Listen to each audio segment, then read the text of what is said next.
folks, Bob Mannery here, and you're listening to Agree to Disagree, the flagship, only on A2D Radio. Hi, folks, Bob Mannery here. You're listening to A2D Radio, real sports talk radio, for the fans, by the fans, no agenda. These guys are the best in the business. Hashtag it. No notes.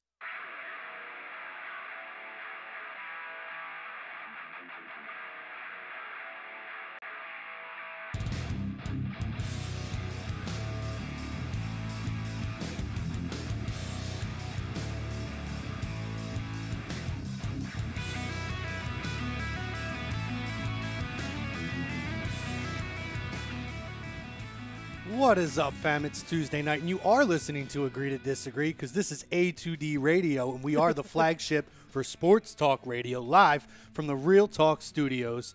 Tuesday night, Birds of a Feather coming live at you. Chrome, Chucks, Mr. Thomas Arnone, the Godfather himself, over here. Just people helping people. People helping people, brother. To your opening, that's all. People helping people. That's Teamwork. right. You know what I mean? Absolutely. See the teamwork. Mr. Brodo over here on the ones and twos. We are brought to you by Gibson Mayer LLC, our certified public accountants. Make them yours, gibsonmayer.com. Also by Specialized Physical Therapy. You can find them in Burlington, Cherry Hill, Princeton, New Jersey. Find them on the web, specializedphysicaltherapy.com. Scanzano Sports poll question of the week, guys. Howie Roseman is willing to take a running back on either day one or day two of the draft. Agree or disagree? We're going to talk the running back situation. I know Chuck's dropped an article talking about the cornerback situation. I'm sure we're going to touch on that this week. Gronk retired this week. Yes, he did. So we'll discuss that as well. That was a pretty damn big story. Did he? I don't know. You're did not he? sold? I'm never sold when a guy retires at 30. Right now, you're mind body. I mean, listen. Right now you're retired because your body feels it, but your mind at some point is going to miss it. So possibly, but also at the same time, and I know this ain't Thursday nights, but there has been a lot of interest in this guy with joining WWE, and he is young enough with not quite as bad as of the wear and tear on his body that it is still an opportunity for him as well, that he could still make a lot of money. But we'll get into that later. We're going to talk Sixers talk, 2-game skid. Is it time to hit the panic button? We know some people. A lot of people have been hitting the panic button. A lot of panic button. A lot of interesting takes. We're going to give our take on that. And, of course, we're going to come at you guys with no huddle. But back to the poll question this week, guys. Agree or disagree? Are the Eagles going to take a running back on day one or day two? I'm going to go over here on Chuck's. Chuck's is going to start us off. What do you think, brother? So Howie Roseman was interviewed yesterday. And, again, the running back question came up about is he going to take one? What is he going to do to address it? And Howie was talking about how much he loves the guys on the team, obviously. But what else he's going to say? He's not going to say Clement sucks. He's not going to say Smallwood sucks. They're just jabronis. So he's going to show love to the guys on the roster. So that's one thing. But he did also emphasize the importance of building the lines, building in the interior of both sides, the offense and defense. So that's obviously that's not news again, but then at the same time, him using that as his answer of how he views upgrading the running back position. He also said that there's a lot of time to address it. He referred back to the year they won the Super Bowl, how he traded for Ajayi middle of the season, and he signed Blunt after the draft. So he talked about how there's still a lot of time and whatnot. I'm still going to stay still to my stance that I said and I talked about in my article that I put out last week, that maybe he's not like eager to take day one or day two, but I don't think it's impossible. I think if the right guy is there, and depending on who falls and how the draft board falls and who else is available, if a guy that they like is there and is on their board and he's the best player available, and there's no lineman available that they'd want to take or anything on either side of the ball, I think he'd be open to taking them. Again, I always refer back to 2017. They wanted to take Dalvin Cook early in the second round, but Minnesota jumped up to take Dalvin before they could. Breaking news if you want to get to that right after. I'll take a look. But yeah, so I use that as saying hey, I think they are willing to. It's a matter of who else do they like besides a running back that might be there instead. So it's just about how the board falls and who's available. What do you think, Godfather? Well, is that an agree or is that a disagree? So you That's- agree? I agree that he's willing to take a running back early All on right. day 2. Day 1 Gotcha, or day 2. gotcha. Yeah.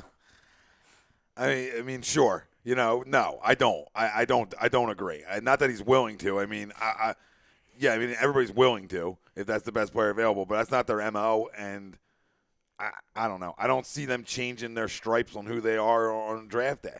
I just don't. I mean, unless that guy there that they love and they consider an impact guy and he's there in a great spot for them, then yeah, I mean, yeah, I think they would take one, but I don't know how much they value it, and I think they're sort of getting caught with their pants down a little bit right now because, now there's a question of a Jay possible return that we've talked about, that as a good option to bring back on like a 1-year deal. So, I mean, now they're looking in that area. So, I think they're a day 3 with it. I do. I mean, with them having 2 fourths, I could see them definitely using one of them on a running back.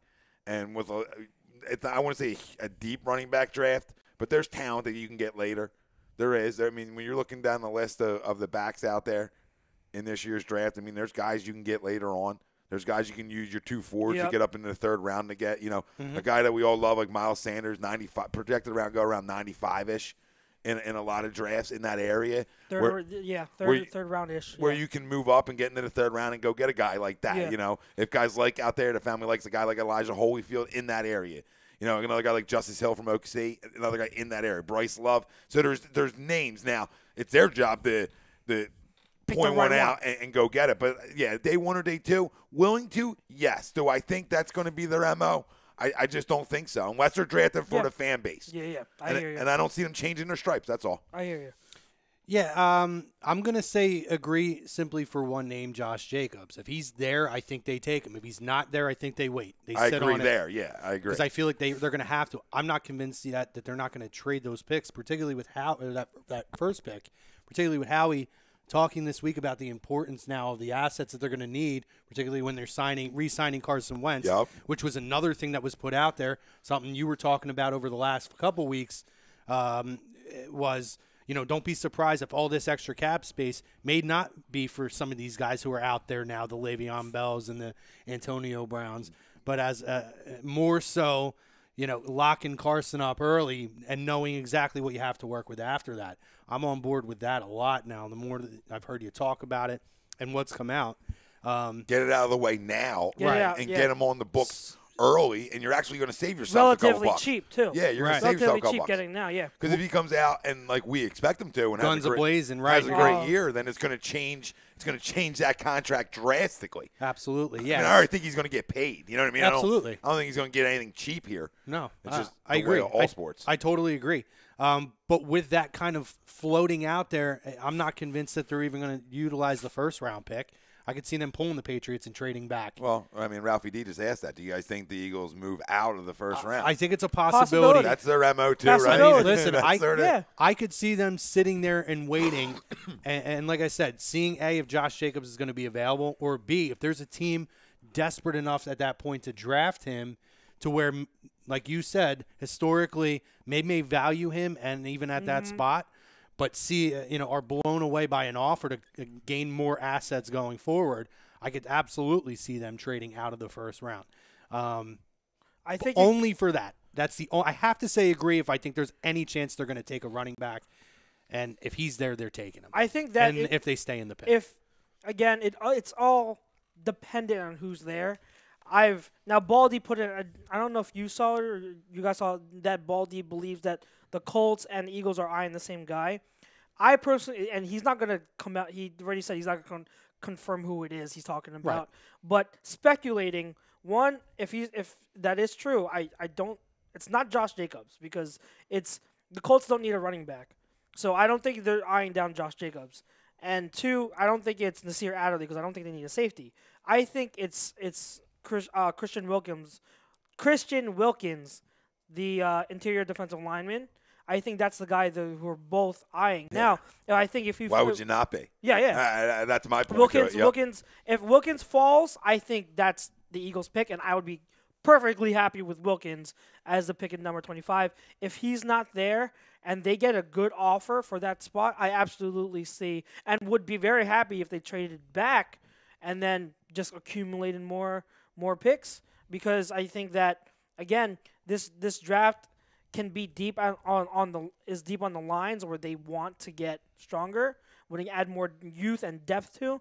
So I can see that happening, and I'd be perfectly fine for it. I know there are people out there that'll freaking blow up their own TV sets if that happens because they won't be happy. But to be honest, again, because it's they're all not depends happy who because they have to falls. wait. Yeah, because they have to wait. But and I that's think what it's everybody fine. gets up in arms about. Wait a day.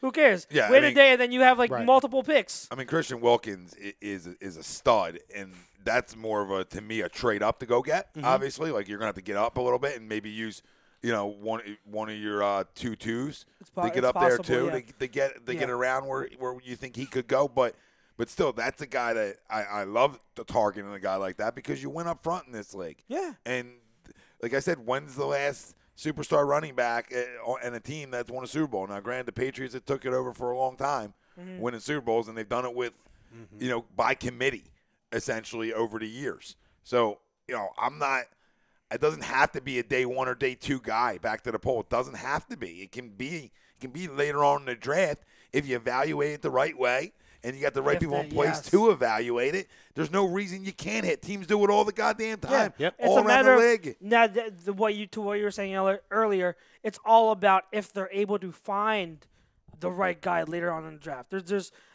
certain teams that can do it. Like the Ravens before, they used to do it all the time.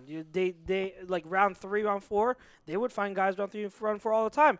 Freaking Andy Reid did it twice, like with Brian Westbrook and LaShawn McCoy. It was like, all right, I need a running back in day 3, boom, boom. Day 2, boom, boom. He got both of them, and they turned out to be superstars. So, certain guys. He did it with the DBs. He did it with Lito and Sheldon. Yep. So certain guys, certain scouts, certain front offices have a knack for it. Green Bay is one that doesn't. Green Bay, I feel, has been looking for a good running back for ages. They do not know how to find running back talent. So they either get a guy who's not properly scouted or a guy who can never stay healthy ever to truly be able to hit his potential. They can't. And keep in mind, how many have we really drafted too? Not a lot. Not a lot. That's the whole thing. Day So 3 guys. how many? Chuck's boy, Donnell Pumphrey. Yeah, but how many are you going to hit?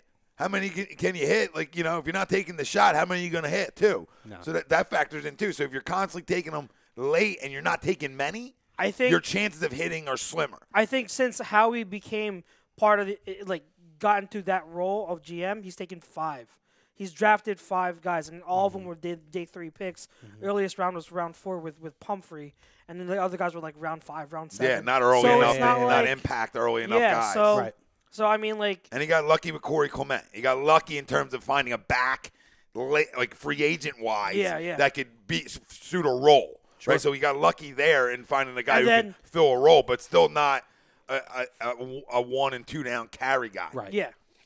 Kyle says, I wouldn't mind the Birds moving up to get Devin Smith, to be honest. We desperately need a linebacker. What do you guys think about that idea? I don't think they value the linebacker position enough to trade up. Just like running back, Chucks. It's just yeah. like running back. If they're going to go up, they're going to go up to get Wilkins.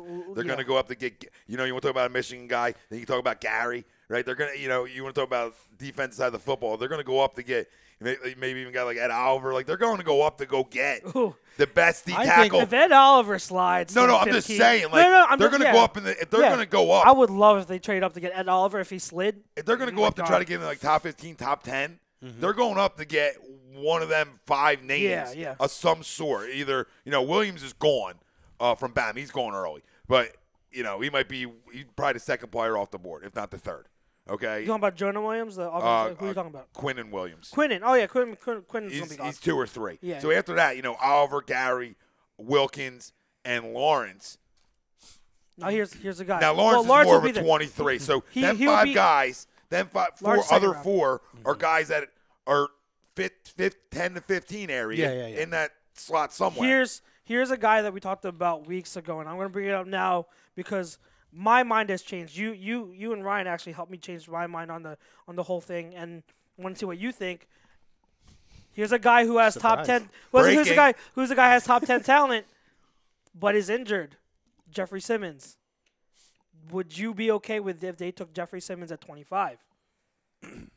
He most likely will be available. You're talking about someone who is From Mississippi State? arguably the second or third best defensive tackle in the interior defensive lineman in this draft, was arguably a top 10, consensus top 10 What's selection the injury? before the injury. What's ACL. ACL? Oh, no issue. When did he tear it?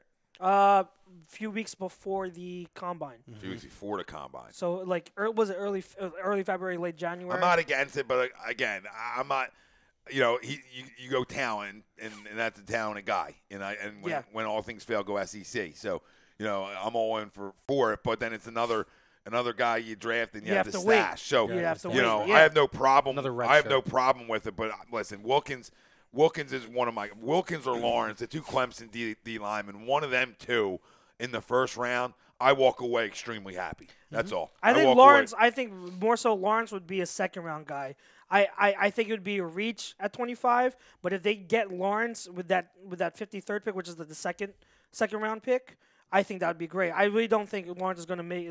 I just think people got him as a first round grade because he's a first round grade before the extra, before the title game. He was a first round grade, and most people have him in that like 23 to the last pick slot on a lot of stuff. Some people have him deeper because of that issue, or whatever other issues they have with him, or because there's so much talent there, he almost gets like, well, he's not as good because Wilkins is so good. Right. So it's going to be interesting because you don't know unless the guy plays by himself. But remember, one of them two guys is coming to get the chance to play alongside or around at some point, Fletcher Cox. So, to me, you can't go wrong with either one. One you're going to have to give up to go get. One will easily be there.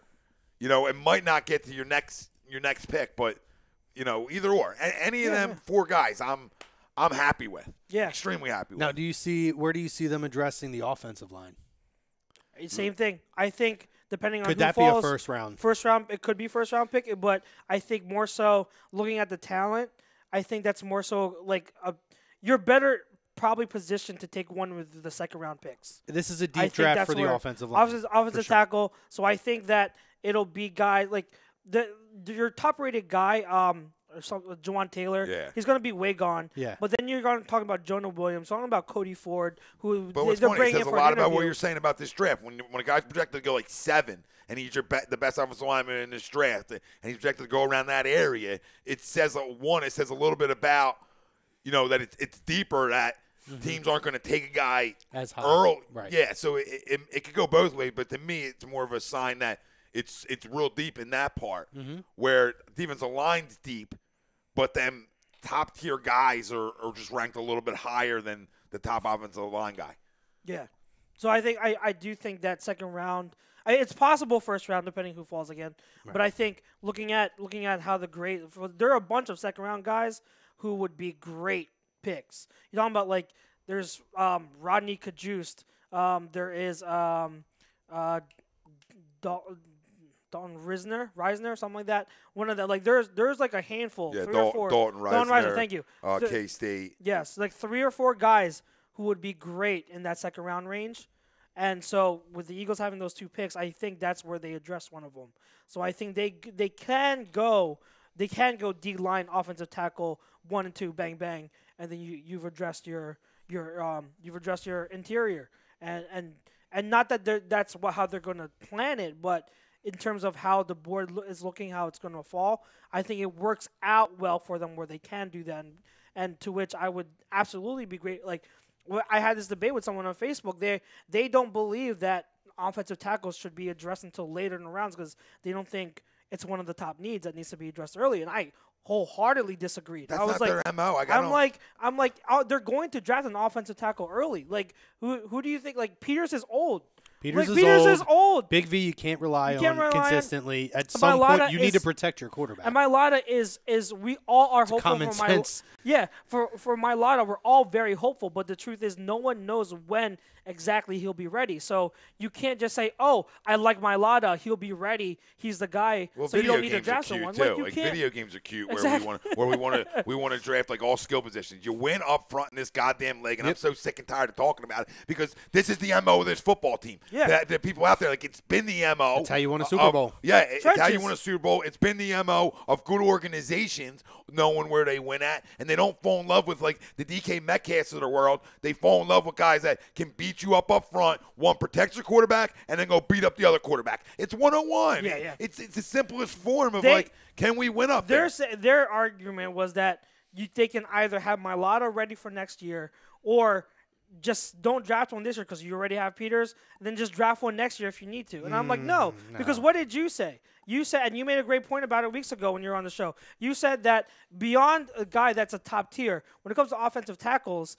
like if you're drafting late first round or beyond, they need to develop. Like, Outside of top. You can't just put them in and expect them, oh, Carson, here you go, rookie left tackle, go to work, you'll be fine. No, it doesn't work like that. You're right. Outside of the you top need to 15. develop them. No, You when need you're to talking develop about a guy. tackle who can't stay healthy, a guy who's inconsistent, and having the opportunity to bring a guy in who may need that kind of mentorship and development, who do you want him to learn from? A guy like a Jason Peters, having him in his ear all season to kind of prep him. And I agree with you. Have a year, yeah. You need to make that transition as simple as possible, particularly when you have your main asset is your quarterback. And I don't even think it's your first. I don't think it's even in the first round. I think that's addressing like the second, like Chuck says. I mean, this is a draft. You could do that. I know that for sure. Well, a couple running backs for you guys.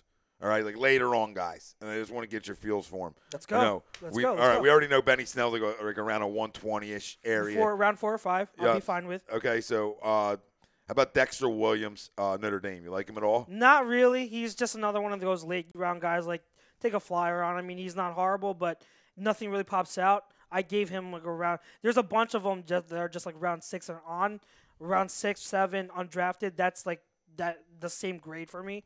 Dexter Williams doesn't really do anything for me. Miles Gaskin? Miles Gaskin, he's one of the smaller backs that is he's dynamic, but not overly dynamic like a Justice Hill. But out of all like the smaller scat back type runners, he's got the best vision out of all of them, except for maybe Bryce Love. Like I'm excluding Bryce Love because he's injured, but out of all the rest, you're talking about Justice Hill, you're talking about Travion Williams, he's got the best vision and feel. So I really like that about him, where he can be relied upon as a runner. He doesn't have the greatest speed or explosion, but he's reliable. He'll know what to do. Let's talk about a couple of the juniors real quick that are coming out early. Rodney Anderson, Oklahoma. Ooh, okay. So right. here's an interesting thing. I'm more confident in the juniors that come out. But here's the thing. Because I'm like, okay, you got less tear, right? Less wear and tear. Whoa. You're talking about tear, though. Rodney Anderson, Oklahoma. If you're just talking about skill set, this guy is a round 2 grade, maybe borderline round 1. He's talented. But 3 of his college years, he was injured. He is a major medical risk. So, like talent grade, I give him a round 2 grade. But overall grade, including health, he's round 5. If you're going to take a chance on Rodney Anderson, it is a shot in the dark because he has to stay healthy, which he's not been able to prove at all in any of his college years. So he's a very interesting prospect. Couple more for you. Mike Weber, Ohio State. Mike Weber is a good all-around guy. I started him. He's kind of like, as I explained in my rankings, he's like a jack of all trades, master of none guy. He's good everywhere, but he's not elite in any one spot. But he gets the job done. He did very well at the combine, which will boost his stock. But I don't think he won't be someone that'll be like a workhorse type of guy, but he'll be a great guy that'll get the job done. You put him in as a complimentary guy in your committee, he'll get the job done. He's very solid. Interesting. And last one here, Travion Williams, Texas A&M. That's a guy that was in that the Eagles. Rumor was before the show earlier today that the Eagles were very interested in him. He is another one of those dynamic backs. Fits him. They fit him. It fits him. What's good about what I like about him is he's had a lot of good receiving production. He's showed to be a very good receiver. The issue with him is that he doesn't pop out as fast on tape as he does in his workouts. And to me, he's not one of those really elusive guys despite his speed. Last year I talked about a guy like Nyheim Hines, who's with the Colts now, who is absolutely a track star, blazing speed, but it doesn't mean he has that elusiveness. He's not the type of guy who would juke a defender out of his socks. And neither is Travion Williams. He doesn't have that agility or footwork, but he has good speed and he's a good receiver. So in a right role, he can be a contributor, but not like a workhorse type of guy. Again, like he's not even like a 1A 1B guy. He's like I would put him as like, to me, like, and a lot of people are higher than him than I am, but he's another one like a Clement, who's just a third guy he can be relied on in passing downs, but nothing won't really pop out to you. So Question from Kevin Godwin, our resident Patriots fan. Yeah. He says, do you think the running back is top priority? If not, this is a suggestion, if not, trade out of the first for a vet in another spot plus a pick and keep a current rotation till camp. Maybe Clement or Adams can step up or find a guy that is essentially a camp cut on deep teams. Mike Rain follows up. Adams and Clement ain't going anywhere. I don't think he was implying that. But let me ask, is Josh Adams a guarantee to make this football team? I don't know. Not going anywhere. Fuck is Josh Adams? Yeah, who? I mean, just a guy. Just a guy. He's I'm just not a saying guy. he's going somewhere. I'm not saying he's not going to stay on a practice squad or be your fourth, maybe, but I don't know. None of them are locks to make a roster. No. I'm sorry. I think Corey's probably Corey got is a pretty more, locked up. I think Corey's got a Corey role. I think Corey has a role, but is he an absolute guarantee? I still don't think he's an absolute guarantee. Because if someone like Adams absolutely trains in the offseason and starts showing out like he's a new man in the preseason, I think he can win a job over Clement. They can battle for a role. They can battle for a role. Absolutely. So that's what I'm saying. Like, I don't think none of them are absolute locks. Clement has the best shot, but none of them are locks to me. But like, it's there's the same people, though, that want to use that first-round pick on a running back, but then say that, like, both these guys are going to make the roster. Like, it can't work that way. Yeah. Can't work that way. Yeah, I don't think so. And then to answer Kevin's question, I never had, and you guys know this on Birds of a Feather, in any of the weeks this offseason, I have never put running back as top priority for the Eagles because it's not. Offensive tackle and defensive line has consistently been. I don't think anybody on this show has. I mean, for me, it was always the offensive line, but the defensive line. I do believe with some of the changes, with getting a little more certainty with, say, like a Travis Kelce coming back, or I'm sorry, Jason Kelce coming back, and some of the kind of shore ups that we've had, I do believe defensive line has become a little bit more of a priority, particularly on the interior. So I agree with that. I don't think anybody on this show has ever said running back was the priority. Yeah. No, It is a need. We've been on that. Yeah. Maybe a top 3 need that we've looked at. A priority can come a lot of ways besides the draft, too. Right. Yeah. And that's how I look at it. That's why I'm a big believer in Ajayi coming back for 1 year. Me too. Even if he doesn't come back for I've been on that since last year. Even if he's not ready for like the fourth game of the year. Who Credit cares? to you. You've called it. You said he could be, when we all said, we don't see it happening, you said that he could come back 1 year. And it just makes much sense to me. Yeah. It's not going to cost a lot. It's a guy who already understands the system. Listen, when the guy was healthy, he ran the ball. He was your bell cow or cowbell, whatever the fuck we call it. I always say that backwards. He was your bell cow. So he has that in him. We know it's there as long as he can stay healthy. I think shoring up the offensive line a little bit more. Last year we had a lot of injuries and inconsistencies, which not just didn't do Carson any favors, but didn't do your running backs any favors. No. I think because how many of our running backs got banged up last year? Corey Clement. Everyone. It wasn't just Jay Ajayi. A lot of that was inconsistency was the out first first 6 half to of the year. 7. Right. Well, that was not due to the offensive line, though. Sproles essentially he didn't start the season, but I'm talking about. He played week 1. Remember? Oh wait, did he play week 1? Yeah, that's right. That's right. You're right. But I'm looking at. Yeah, but his was more of like a nagging type of an injury thing that he was dealing with. Yeah. When I'm looking at these guys, though, I'm looking at semantics. But when I'm looking at it, I've been on the fact that I felt the first 6 weeks last year, the offensive line was so inconsistent, so unreliable, that I do believe at times forced Carson to try to do things that he couldn't do. It forced other guys. Corey Clement, we talked about the patience. In actuality, if you sit back and look at it, he might have been forced in the issue himself because there was a lot of inconsistency there. A lot of pressure he put on, and especially with his quote to Howie. Yeah, I believe that they've done things to address that, and like we talked about, they'll do other things in the draft, particularly to add depth for this year and more potential for next year to step in when some of these guys start faltering off. You got to protect your quarterback, you got to protect your running back, and the guys playing in the backfield. Absolutely. So to me, it's a no-brainer. It was a no-brainer since last year. The guy liked being here. He won a Super Bowl here, and he's relied heavily on. Excuse me. Very good. Foolish Demon does say, I don't trust Alabama running backs due to only Teo being good. I don't know Teo. Yet I want a Kentucky back from a school with no good backs in the NFL. I'm assuming he's talking about Benny Snell that he wants. I think the second most likely scenario is trade up or down. Let's see who else. Roscoe. So pretty much, we can't draft it back from certain schools. I never bought into that thing. Like not everyone, sorry.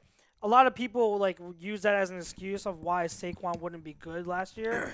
And they're like, "Oh, Penn State running backs." No, they never pan out. Look how okay, you got to take, to me as someone, and granted I don't watch college football until the playoffs start. Like, I'm not that type of guy.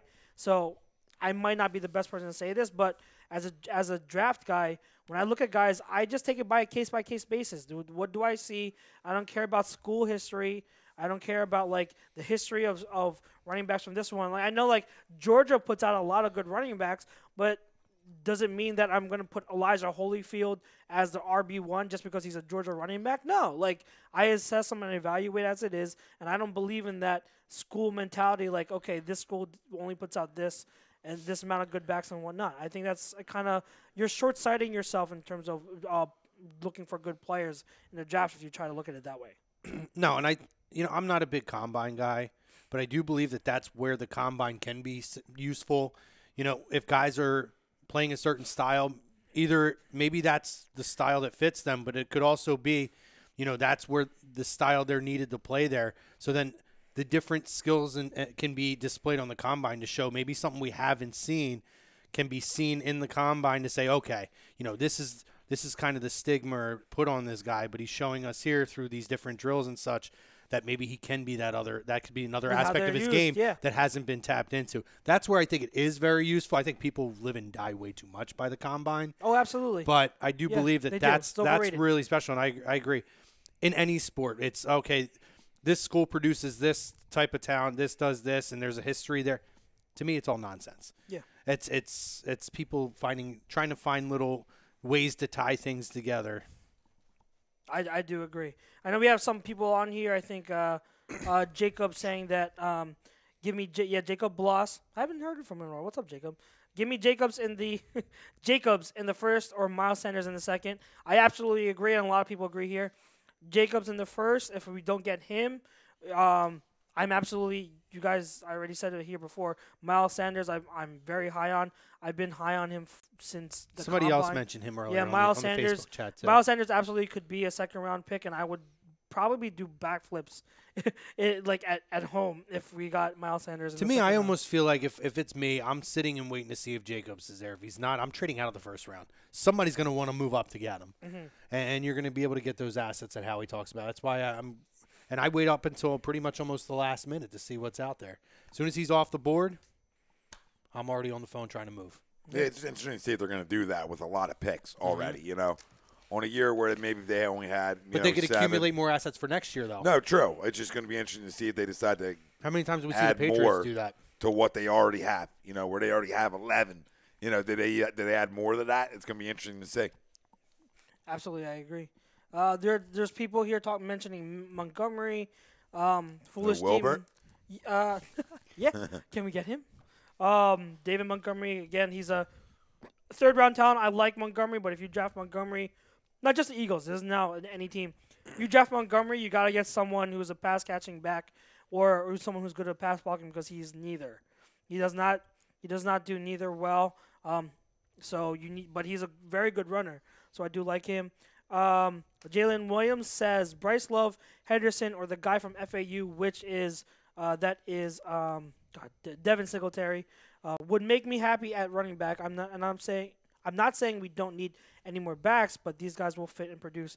Absolutely right. I think fourth round would be a great spot for all of them. Well, Henderson's more of like a second, third round guy. Singletary, because of his bad combine and his athleticism question marks, he can fall to the fourth round, but I'd love him there in the fourth round. And then Bryce Love, we already talked about last week. Yeah, we do like Bryce Love. That's pretty much all the big major stuff I got on YouTube. Couple things here.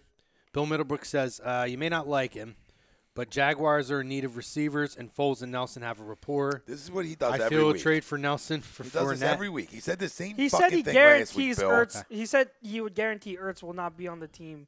He'll be traded and not be on the team. What was that? It went quick. It was a baseball one. Tatis made the opening day roster for San Diego. Was he going to play third?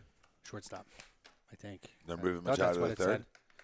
It said Tatis shortstop next to it. I didn't draft my fantasy draft last night because they said he was going to start in AAA. Yeah. Oh my God, Shit! Ralphie's on here now saying Snell is better than You Jacobs. see how he ruins himself? The first good question he's ever asked in the history of Ralphie D, and he completely ruins everything. God damn, Ralphie, stop it. So John Malmus says it's not difficult. How about trading back with KC to 29? No, back to Bill. I just don't see. We're not trading for Leonard Fournette. That's all, Bill. I love you. don't There's want no Leonard. shot. Yeah. Go ahead. Don't I want agree. Leonard We're Fournette. he's gonna twist an ankle walking off the plane. And then complain about it. Yeah. Some kind of. Yep, it's plane's Oh, fault. God. John Malmus says it's not difficult. How about trading back with KC to 29 and get their third-round pick? Trade a fourth round pick to Chicago for their running back, and with the third-round pick, draft Miles Sanders. I would love it. So we're. It's a lot. It's a lot, but Jesus it's, God. if that happens, so we're getting So Miles essentially- Sanders and Jordan Howard. yeah, as your tandem. Yeah, I don't see them putting that many assets into that. I don't see them doing it, but if it happened, I I wouldn't. mean, I'm not mad about where your head's at. Yeah. I just don't. I mean, I just got to keep reverting back to the organization and the guy I know. That's all I can do. I can only go off of your track record, babe. I can't crystal ball your ass and expect you to do something different when this has been your MO for years. I just can't expect you to change your stripes at this point. I just can't. So, I mean, to really go that deep and to make two to do that, I'd say a better chance of a Jotty and like a Sanders than No, they would- to go swap and do all the, you know what I mean? I have to think they're better. You had a better chance of a Jotty coming back and then drafting I don't. your guy yeah. like I don't Miles disagree Sanders. with that. Yeah. Mike I don't Rain disagree. says this 6 months needs to go by fast. Can't wait. And later on, he says, do they have a sleeping pill that'll make 6 months pass Oh, I away? can wait. I can wait. Well, that's because Oh, I absolutely can wait. we got some other hot No, things it's not going even on. about that. It's not even about that. I can just wait. I can just wait with the idiots. I can wait. I just know what I'm going to deal with this year.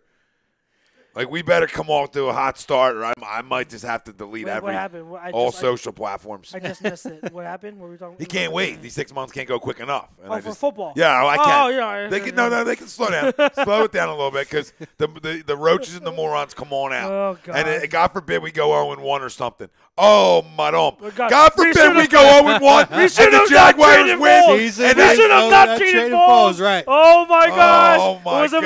Yep. mistake. If he throws Oh, 4 TDs God. on opening day in Jacksonville, and God forbid Carson just has a little off there, we don't win. Oh baby! Carson would go 1 for 1. One touchdown, 1 interception, and you would think that he had 5 interceptions, no touchdowns. No, he can throw 3 touchdowns and 1 pick, and we lose, and Nick throw like 4 or none, I've and never- the narrative will be we should have never got rid I've of him. never seen anything like it. We have a fan base that is openly rooting against the franchise quarterback. Yep. I've never wanted a guy to shove it up somebody's ass more than I want him to. You know, I've never wanted a player to. Oh, I have my list of names. I hope you know that. I still have my list of names. Oh, of Chuck said he everyone. has a list of names that he's going to People. read on the air when everything goes the other way. Yep. When we walk down Broad. And I'm going to call these people out and say, like, you're not allowed here. You're not allowed here. Are you going to just like print pictures of them and hold it up in a big banner and say, You're not banish allowed. these You are the people? guys. Yep. These I like it. guys. Brandon Gray says a lot of Eagles fans will be surprised that we'll probably defense with the first-round pick. There are plenty of running backs out this year like Justice Hill or Rodney Anderson. People may want Josh Jacobs, but looking into Oakland's situation, they might draft him before us simply Yes. because of Marshawn Agree with- Lynch may leave football. As an Eagles fan, Howie will he will draft another running back, but it won't be who you will expect, honestly. That's fine. It's not. It won't be who a lot of the fans want because a lot of the fans just know the big names, and that's why I think Benny Snell keeps getting brought up because he's one of the names. He's one of the most well-known names. They talk about Jacobs, they talk about Montgomery, and they talk about Snell because that's all they know. They don't look at these other guys that like I talk about that you just mentioned, Tom, earlier in the show. They don't know guys like Bruce Anderson or Divine Zigbo who actually tore it up at his pro day, even though he didn't get a combine invite, and is absolutely a 3rd or 4th round guy who would be absolutely great. Bruce Anderson, a North Dakota State Bison, who would be an awesome pass-catching, receiving type of guy who is underrated. No one's talking about because they don't know him. Just because you don't know these players, these running backs that the Eagles might end up with, doesn't mean they're not good. You gotta like do your homework or just shut up and trust Howie.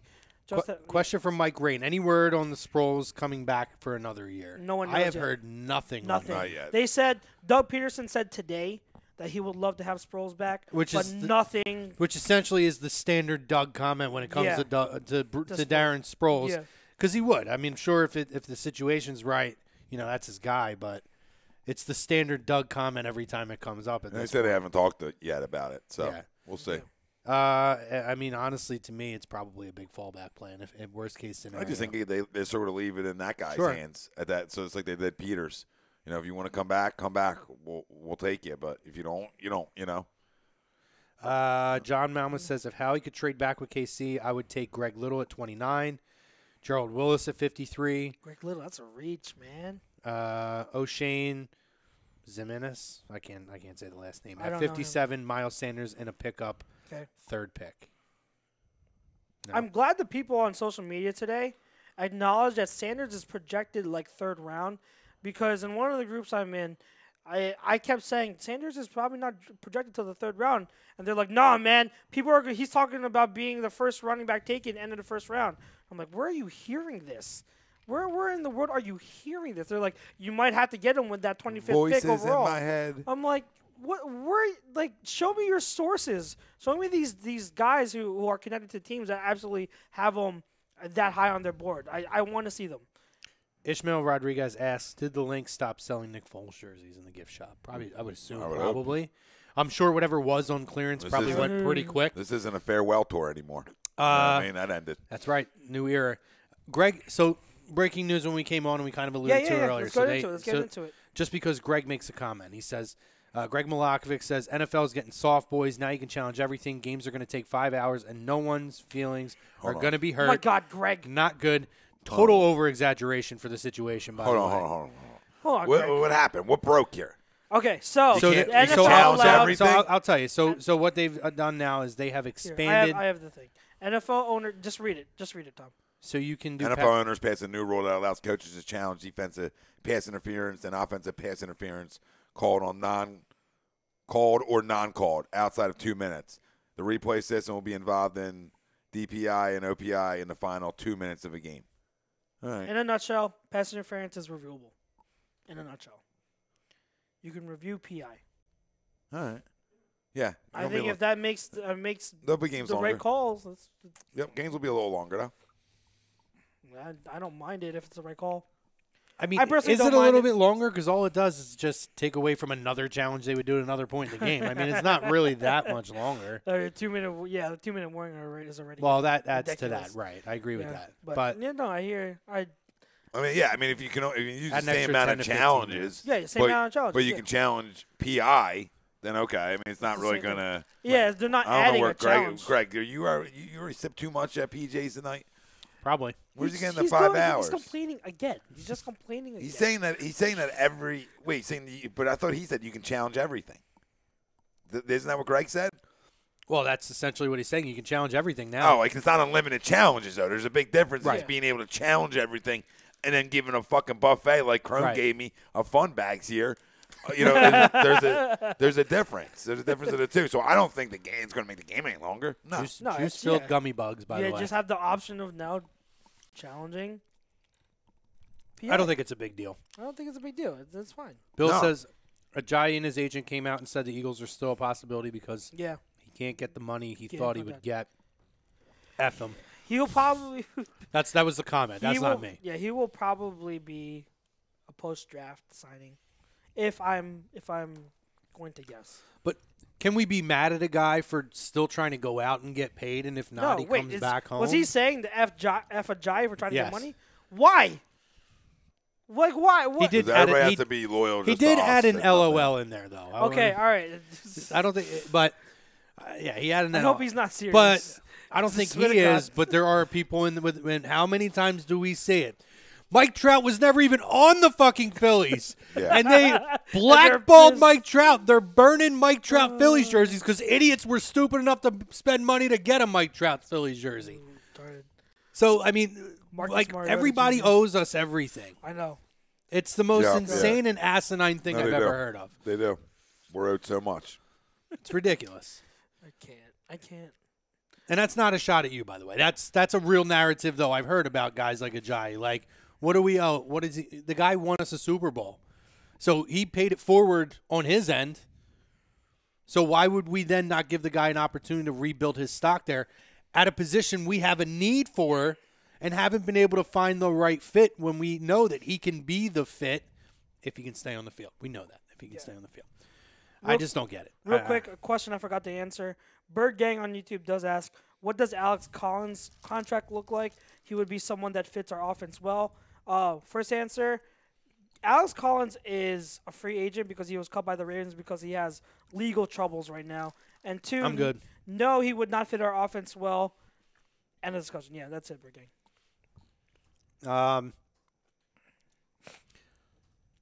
Dion's in. Dion says, Dion. What's up, brother? how is that one saying linebacker? That's a major need in my book. We need one.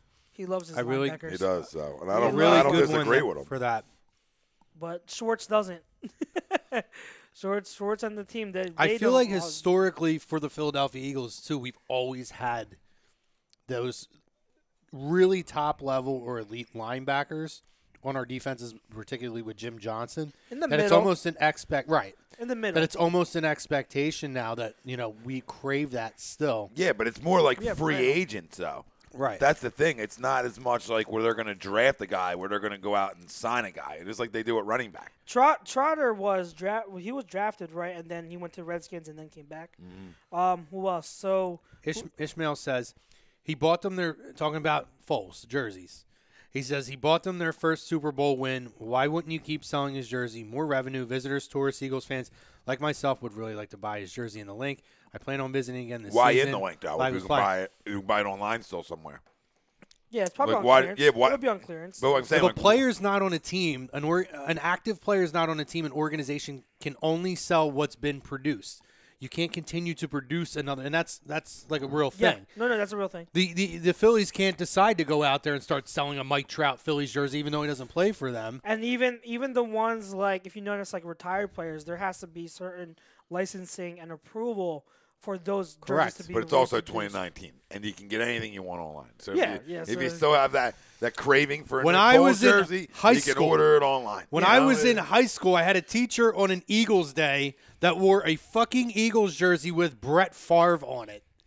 Wait, And I who was asked her, this? why is Who Brett was this? Favre in there? And she said it's her kid's jersey. It's his favorite player. hold on. So she got who was Brett this? Favre on What an Eagles teacher was jersey. this? The teacher's rocking. I don't the remember her kid's name. She was a jersey. science teacher, though. So But either her kid's but- freaking gigantic or she's small. One of the two. it was She's wearing the prob- kid's She was jersey. small. She wasn't big. Was it Miss Ferguson? No. Okay. She wasn't that small. Okay. Name drops. Let's not start throwing teachers' names out there. All right, let's Let's not start taking shots at How- teachers. Quincy, Let's company not man. take just wanna shots. know, Let's how not many take people shots know at the freaking educators that got us Highland- to where we are. Chuck, you Highland High scumbag. School. How many people from Highland High School are You freaking fucking listening? scumbag. There's no one left from Oh, a Highland little High School. Jeffrey Lurie. What do we A got? little Jeffrey Lurie What do you addresses the media. Oh, okay. Press conference. Jeffrey is speaking. Jeff. We'll do this 3 times a year, maybe even twice. Maybe sometimes only twice, It's a depending big on how deal. we're doing. Can I It's just a big say, deal. fuck you, Wilson, you crumb. What do you say? He said, Chrome, Game of Thrones is great. I hope Goldschmidt pulls an Oscar Tavares. Great shirt, though. You're right about the shirt. Game of trash. And So you bite misguided. your tongue on that fucking You Goldschmidt. bite your comment. tongue on Watch what the one hell you just said. You haven't even watched a whole All right. season. When you don't even watch enough of it, you can't have an opinion of it. Yeah. When you're not deep enough, you can't have an opinion. If In you the- watch, hold on. In the If you Real watch the Talk league- Studios, Hold on. I've never heard so much bullshit thrown out in my entire life. Because you have to at least From give something these time. directions. You have to give something time. Game of Oh yeah, or whatever. trash. Whatever. You haven't even finished like one season. Yeah. Don't even Trash. talk. Yeah, I Don't watch even a few episodes before Don't you even just Listen, Oh. what are you going to watch? I'm Temptation just gonna Island. call. You're going Damn home to watch right. Temptation That's- Island. I want to know And why. then I want to Jersey know Shore? why. I want to know Not that why. I don't watch it because I watch it, Right. but it's still cute. I want to know why she feels like he wouldn't be a good father. Okay, that's and I want to heartbreaking. know. I want to know what's coming over the wall and what's going to take place. There's things I want to know too, Chrome. All right. So you let us enjoy what we're enjoying, trying to bring us down because you didn't get deep enough into it, and you hate that everybody's into it, and it's a trend, and you're trying to backhand the trend, and I don't like it. Listen, I don't like it's it not at about all. backhanding and trend. It's You about just did. keeping it real. No. Keeping it real. There's giving when, you real people, talk. when keeping it real goes wrong is what just happened. Grow up, Peter Pan. No, Peter Pan is grown up now, and he just told you when you just tried to keep it real and it went wrong. Nothing went wrong with that. It is because it's a great show. It's a phenomenal Wilson says show. when everyone tells you it's good, it's not bad. Chrome. Exactly. It's absolute dog shit. Now all of you are gonna. I'm just gonna name all you guys Oscar. He's just Oscar. He's just pulling a Ralphie, just trying to be troll. I'm not pulling a Ralphie. He's pulling a Ralphie. No, Ralphie. Don't put me in that crumb. I might channel my inner Ralphie from time to time, but this is not one of those times. Yes, it is. No. And a Ralphie Gate. Ralphie Gate. Yeah, I just wanted to throw that out there. I don't even know what you guys were talking about before that, but Wilson, bite your tongue on the Goldschmidt comment. What do you say about Goldie? He said, I hope Goldschmidt gets the Oscar Tavares treatment. Me too. Fuck you. Did you see the end part of his deal?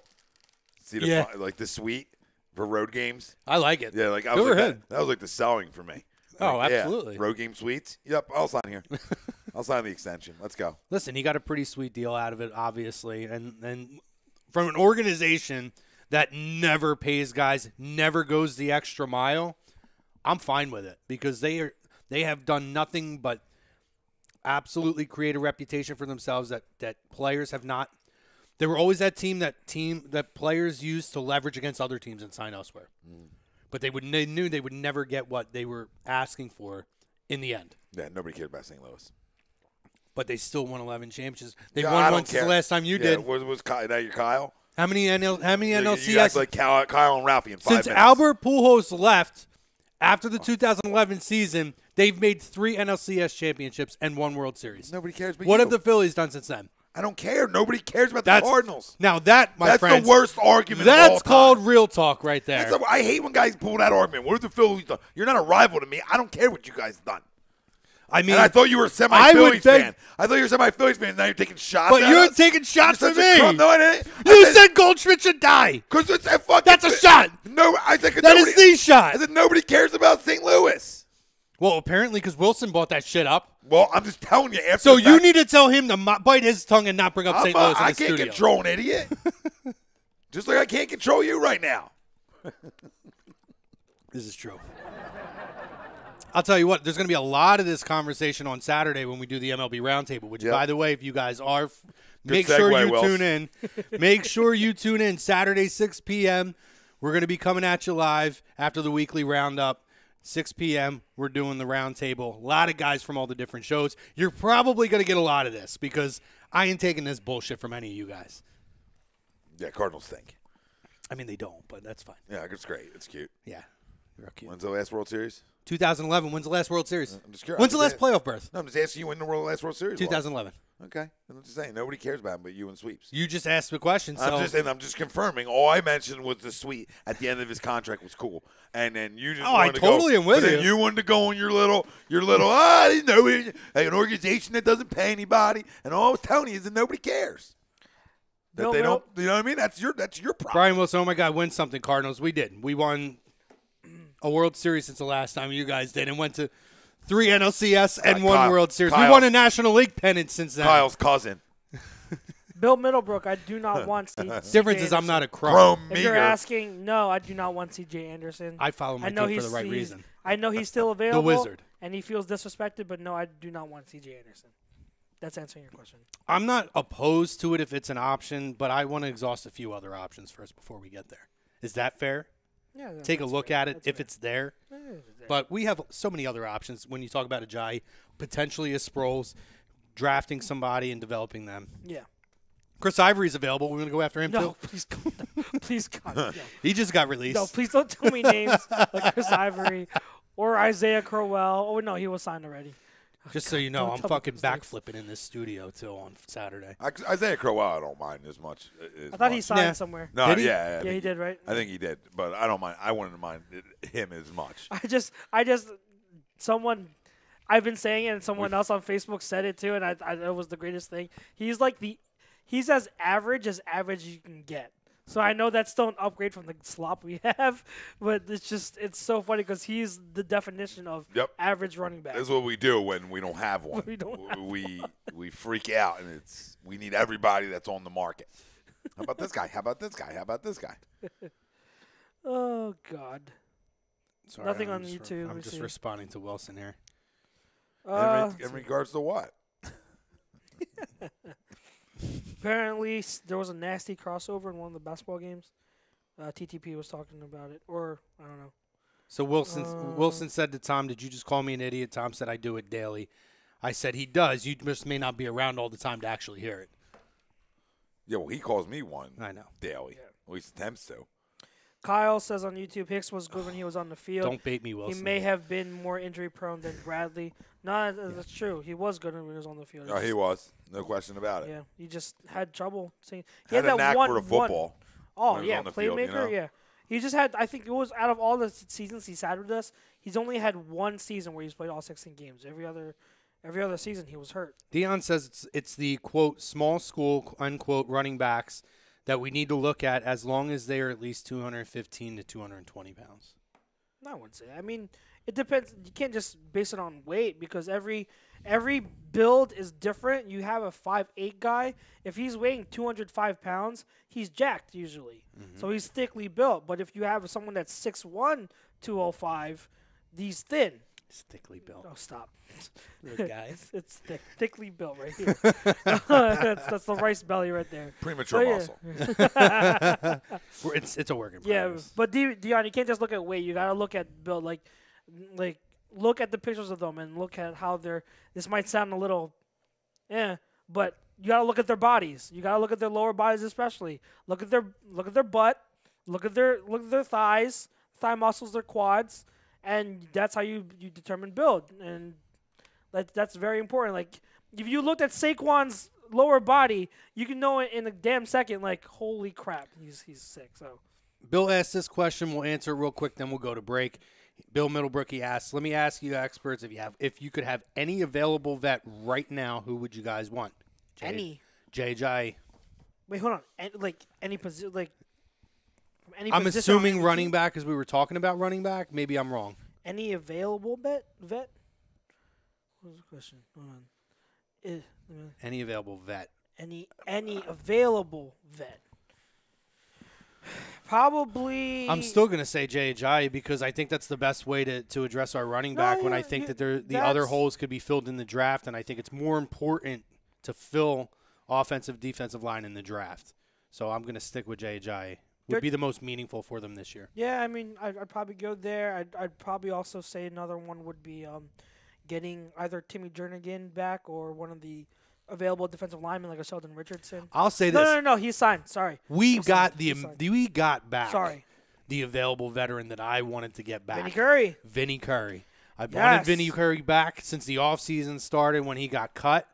And absolutely, I mean, I was ecstatic about it. I think that's going to pay off in a big way that people. I love him being that. A very under the radar. And I know we had that down year last year, but he's coming back to a system he's familiar with, he was successful in, and he's not going to be overly exposed in a rotation.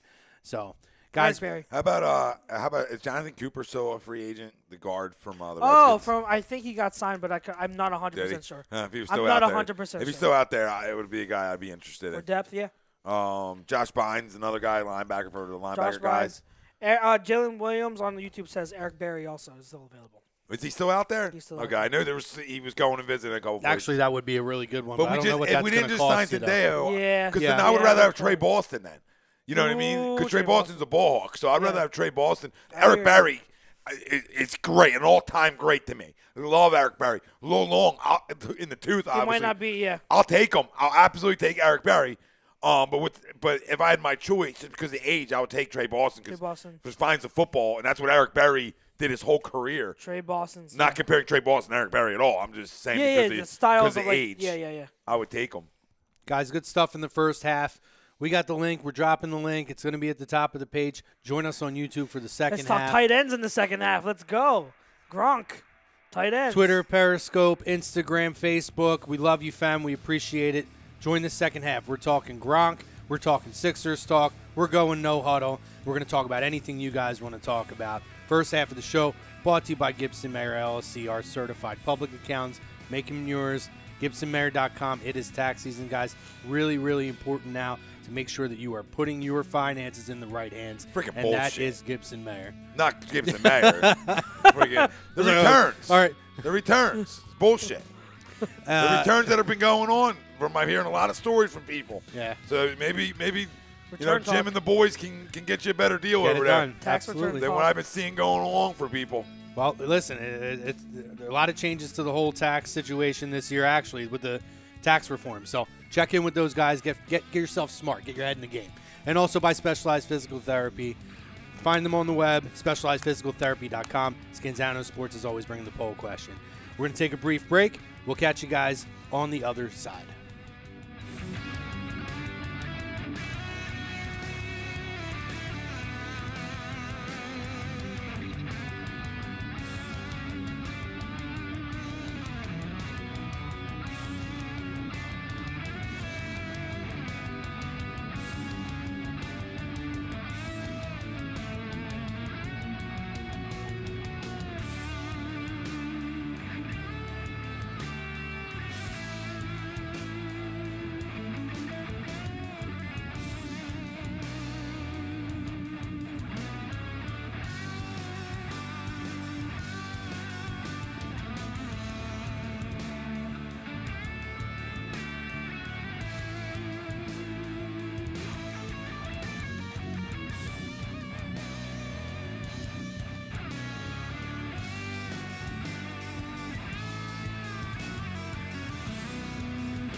What's up, fam? Welcome back, Birds of a Feather, live on A2DRadio.com.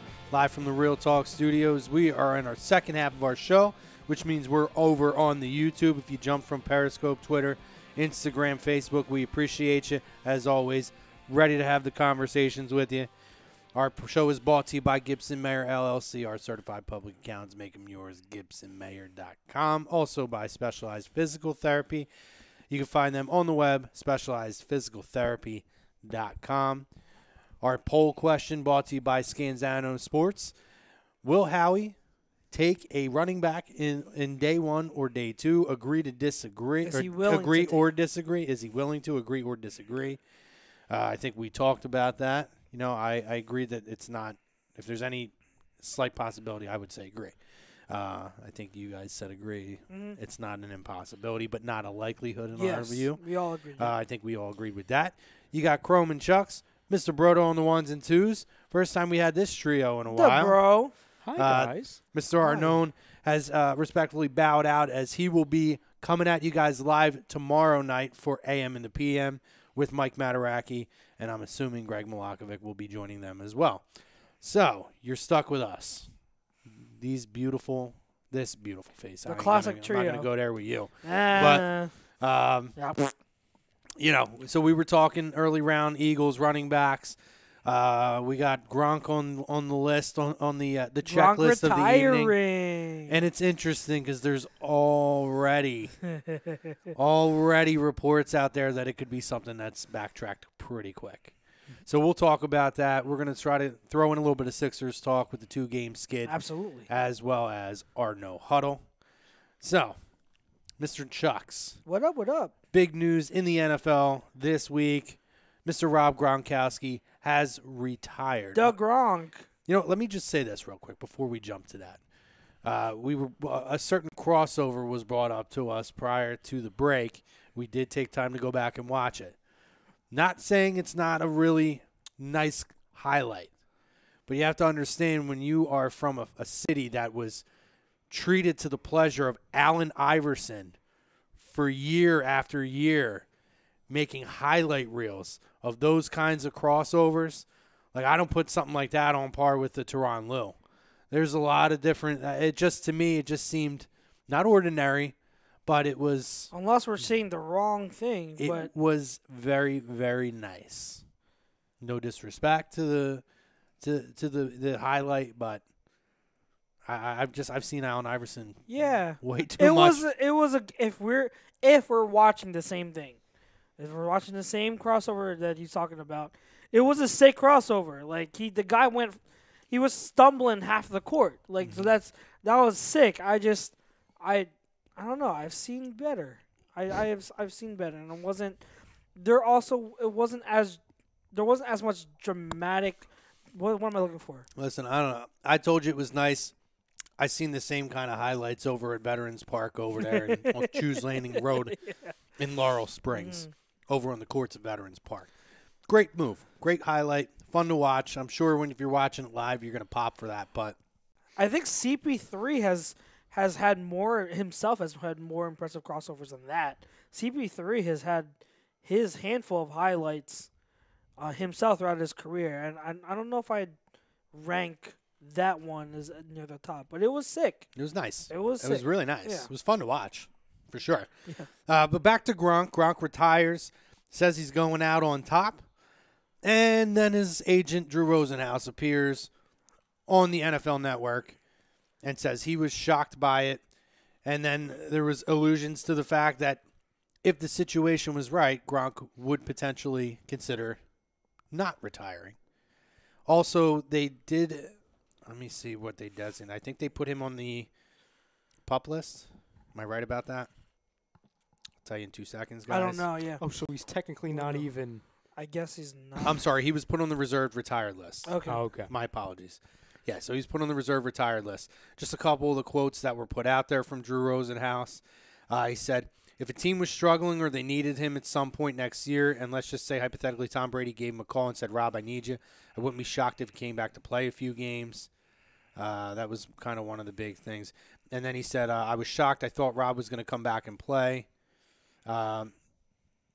his speculation, gut feeling is that Gronk is going to come back at some point. That's from Drew Rosenhaus, his agent. So interesting that just that quickly there's uncertainty clouding it. But I do not believe that he's going to come back. I think we touched on it earlier. I do believe that this is a guy that's going to pursue a career in professional wrestling. And that's not me being a wrestling fan saying that. The dude loves this stuff. It's a lifestyle that he loves to live. I can absolutely see it. I can see that. Yeah. And with big name tickets like him, when you talk about the Ronda Rouseys and the Brock Lesnars of the world, they bring these people in with liberties that they wouldn't give typical other people. Softer schedules, higher pay, a little more of a leniency in things. To me, it's a match made in heaven for him to be able to do that. So I'm sticking with that. I think Gronk's going to stick with the retirement, go out on top. He's been flirting with this idea for the last 2 years. And I think that don't be surprised if you see him in WWE in the next 2 years. No, I agree. I think that, one, I think you have to factor in that he hasn't been the same in terms of, like, you guys see, like, his arm bands, whatever you would call them. He looks like he's a half machine out there. Like, he's got that arm thing on him, and they put him in bubble wrap for the first half of the season. They just try and preserve him. So and he went out on a high note. His last catch was that long catch in the Super Bowl that set them up for the game-winning touchdown or game-sealing touchdown, however you want to put it. I think he's done. I think he's a type, like you said, Chrome. I completely agree. And even if it's not wrestling, he has other avenues at his disposal because of the type of personality he is. He will get opportunities elsewhere in other media outlets, whatever you want to call it. If he wants to broadcast or be an analyst, he'll be able to do that. He can do anything. Man. Can you imagine that? Like he has that. He'll be. They better have their fucking fingers on the censors button. Well, he'll be dropping 69s all game long. The one thing I wanted to add was something Greg had said on Facebook right before the break, and I want to know if you guys agree with this because I don't agree with what he said. He brought up, the chance of him possibly going to WWE, and he says, kind of like what you had said, Chrome, that, you guys think that he is going to stay retired, he isn't coming back. But this part I disagree with when he said that in the world of wrestling, it's less wear and tear on the body and it's more money. I think that's the exact opposite from the truth. I think it's more wear and tear, especially the constant schedule. And I don't know, like money's, like obviously we don't know truly what he would be getting, but I mean, you're comparing millions and millions of dollars, for contracts in the NFL compared to, the monetary, sums of money that they're using in the WWE too. So for me, I think it would be harder for him as far as wear and tear on the body and schedule for him to go to WWE. Now, clearly, he's not doing a full-time schedule at all. Mm-hmm. But I just don't buy into when everyone assumes, it's less wear and tear on the body, especially for a guy like him. No, and I would agree with that. I think I misspoke when I said that. No, not you. Greg had said that. No, not you didn't say that. Oh, maybe I thought I did. I forget. No, you're good. Half the time I don't know what I say. So, no, I would agree with you. There's definitely more. I don't know if it's more because it's a different kind of beating that your body takes. Mm-hmm.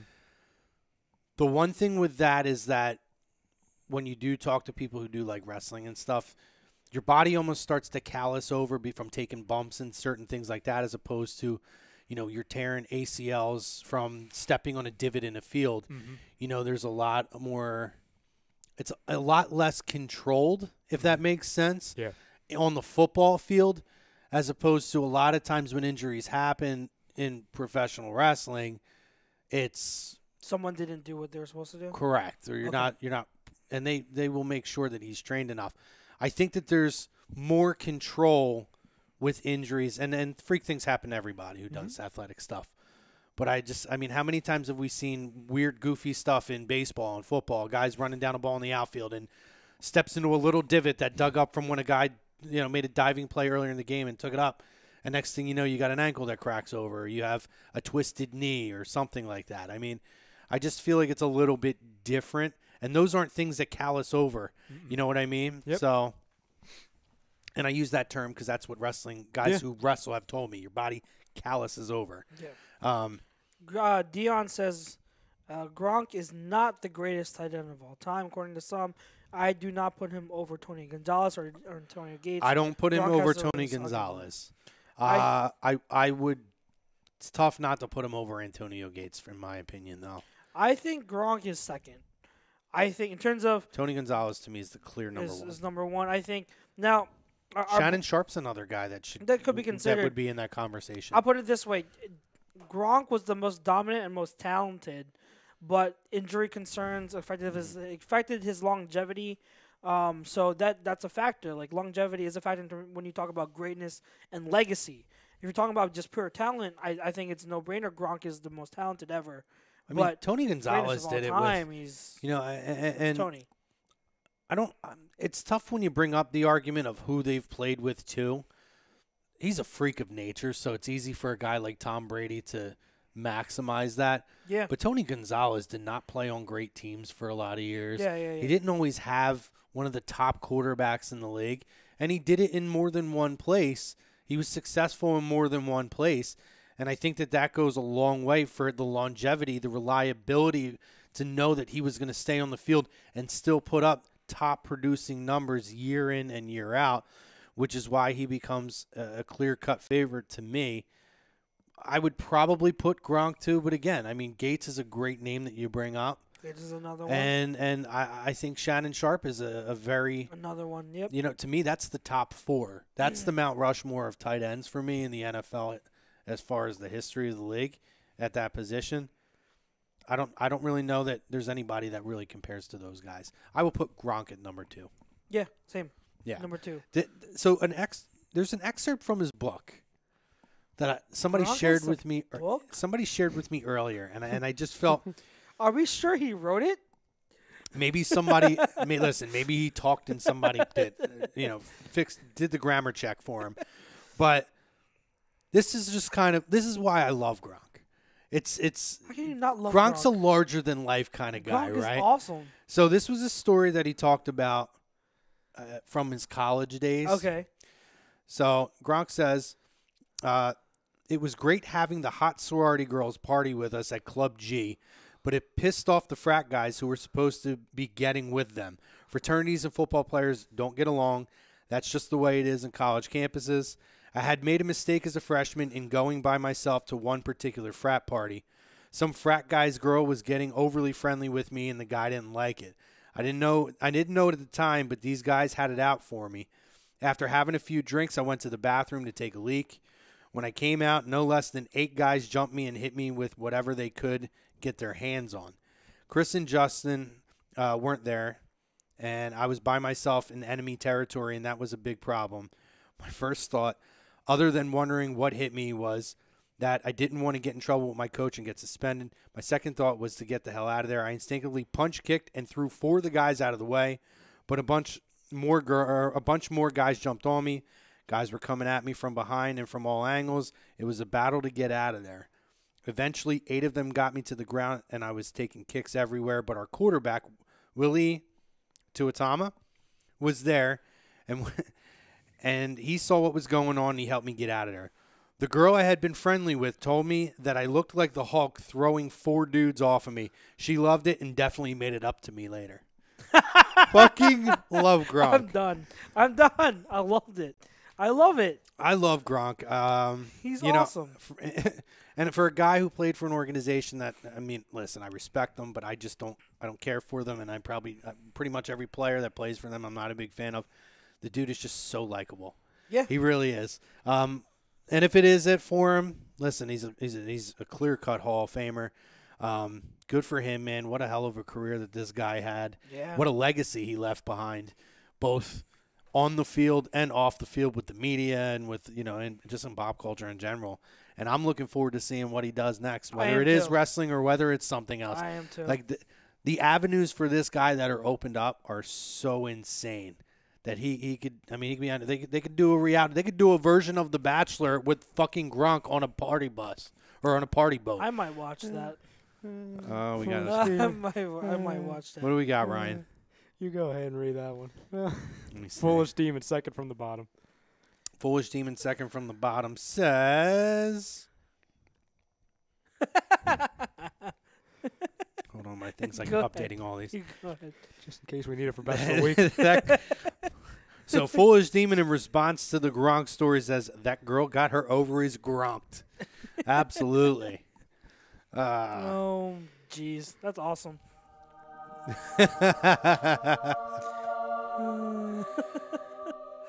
Ryan, where do you got Gronk on the all-time list? Tight end. I actually agree with you. I completely agree with you guys. I have him too. Is there another tight end that you would throw in that top four that maybe you would take read the out? top four again. In order for me, Uh-huh. it goes Tony Gonzalez, Okay, I agree. Gronk, Okay, Antonio Gates, okay. Shannon Sharp. I don't think so. Honestly. Oh, Dallas Goedert, number 5. Maybe in Philadelphia. Just kidding. Zach Ertz. Zach Ertz. I have sounds now. So In fairness to Zach Ertz, it's not possible that he couldn't be in that conversation a couple years down the road. well, Oh, let me no, ask you, he will be in the conversation. let me ask you guys this. Need a couple more years at that elite level. Yeah, though. yeah. The list that truly matters right now, that's the current tight ends list. Who's your top 4? You just gave your top 4 all time. I want to hear yours, There's Chuck's, and then the people at home, their top 3 or 4. For right now in the league. Yeah, There's 3 of them that you can argue for. And I personally, I don't care what order you put them in. To me, they're all that same tier. It's Travis Kelce, Zach Ertz, and George Kittle. Like, I don't care what order you put them in. 1 to 3, 3 to 1. You all have the right answer. To me, they're just all just jumbled up into that same tier. What's your flavor? Well, it's a matter of what your flavor is. So, I like all 3 of them.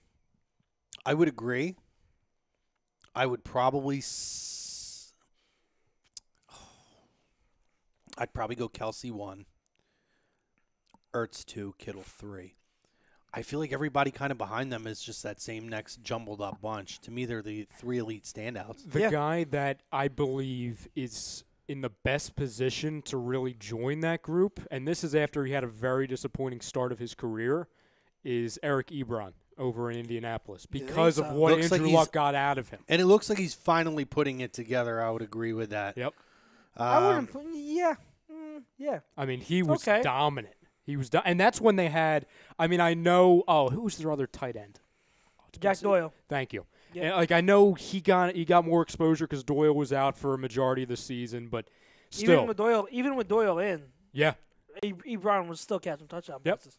So I feel like a guy who could be in that conversation if he ever gets a quarterback I know what you're would gonna be say. Evan Ingram.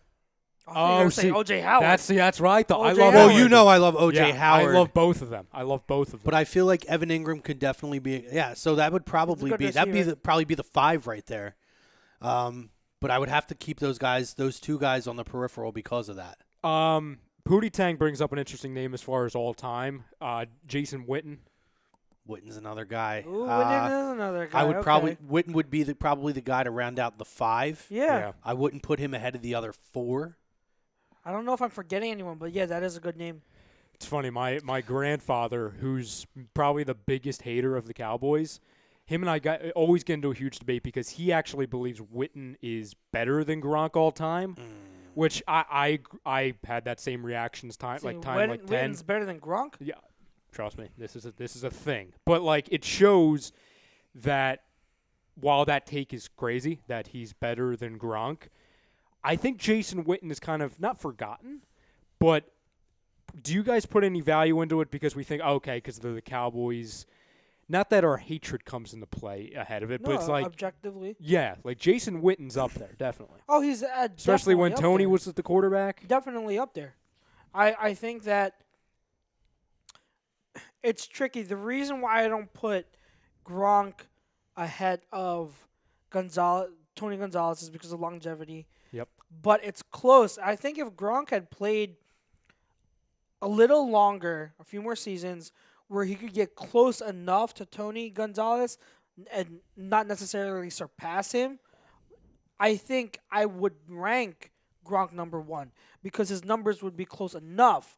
and then the talent would offset. You know what I'm saying? Yeah. So overall, looking at everything, Gronk would have enough stats and longevity to surpass Tony, but that's not the case. Now with Witten, he's had longevity, but what Gronk has is playoff performance. And I'm not talking about Super Bowl rings. Notice that, because when I talk about Super Bowl rings, I'm talking about, you talk about the team, and I get it. Gronk was on great teams, but playoff performance, like, producing in the playoffs, Yeah. Gronk has it. Yeah. And maybe Witten didn't have as many chances, but Gronk absolutely has balled out in the playoffs. So CBS Sports just yesterday, I didn't even know this. I just typed in all-time tight ends to see if there's anyone we forgot. They did a top 10 list all time. Okay. And Let's this see what was the title is NFL all-time tight end rankings. Did Gronk have the highest peak ever? Here's how he stacks up. So what I will say is our top 4 is their within their top 5. There's a name in there that we know, but he played a while ago, and I would actually want to go back and maybe do a little more research on his career. Maybe it's just a name I don't know enough about that I should. But anyway, so number 10, they have Dave Casper. He played from basically 1974 to 1984, who played for the Oilers, the Vikings, and the Raiders. He played for both the Oakland Raiders and the Los Angeles Raiders, by the way. 2 separate stints. Mike Ditka, number 9. Okay. Jason Witten, number 8. Ozzie Newsome with Cleveland, number 7. John Mackey played for the Baltimore Colts and San Diego Chargers, number 6. Number 5, Shannon Sharp. Okay. Number 4, Antonio Gates. Okay. Number 3 would be Kellen Winslow. Oh, Okay. There you go. I think somebody said, Foolish There you Demon, go, I believe sorry. he said it earlier as well. Yeah. It's a good name. Yeah, It's very good. It's a great name. Very good. I name. don't. We've heard about him. Yeah. But he played for the San Diego Chargers at a time, and I don't think they were really that great. I don't know enough about him. But with this conversation, it does make me kind of want to go back and do a little more research on what he was like. But listen, if he's thrown in that elite top 5 list like that, with those guys who are kind of glaring, clearly it's a name that's well deserved. Gronk 2, Tony Gonzalez 1. Sweet. Couple honorable mentions in here: Jackie Smith, Charlie Sanders, Greg Olson, Todd Christensen. I remember Todd Christensen. Man, Greg Olson's a name, man, and I know he's still. Is he still? Because we heard reports that he was a name for Monday Night Football, but he wants to still play. It's a shame because Greg Olson, for those couple years, especially when the Panthers were great in 2015, he's been crushed by injuries the last couple of years. Those freaking feet, man! It's every other foot every year. It's a shame. It's really a shame. Todd Christensen, Ben Coates, Jerry Smith, Keith Jackson, former Philadelphia Eagle and Miami Dolphin. You forget how good of a tight end he was for a long time.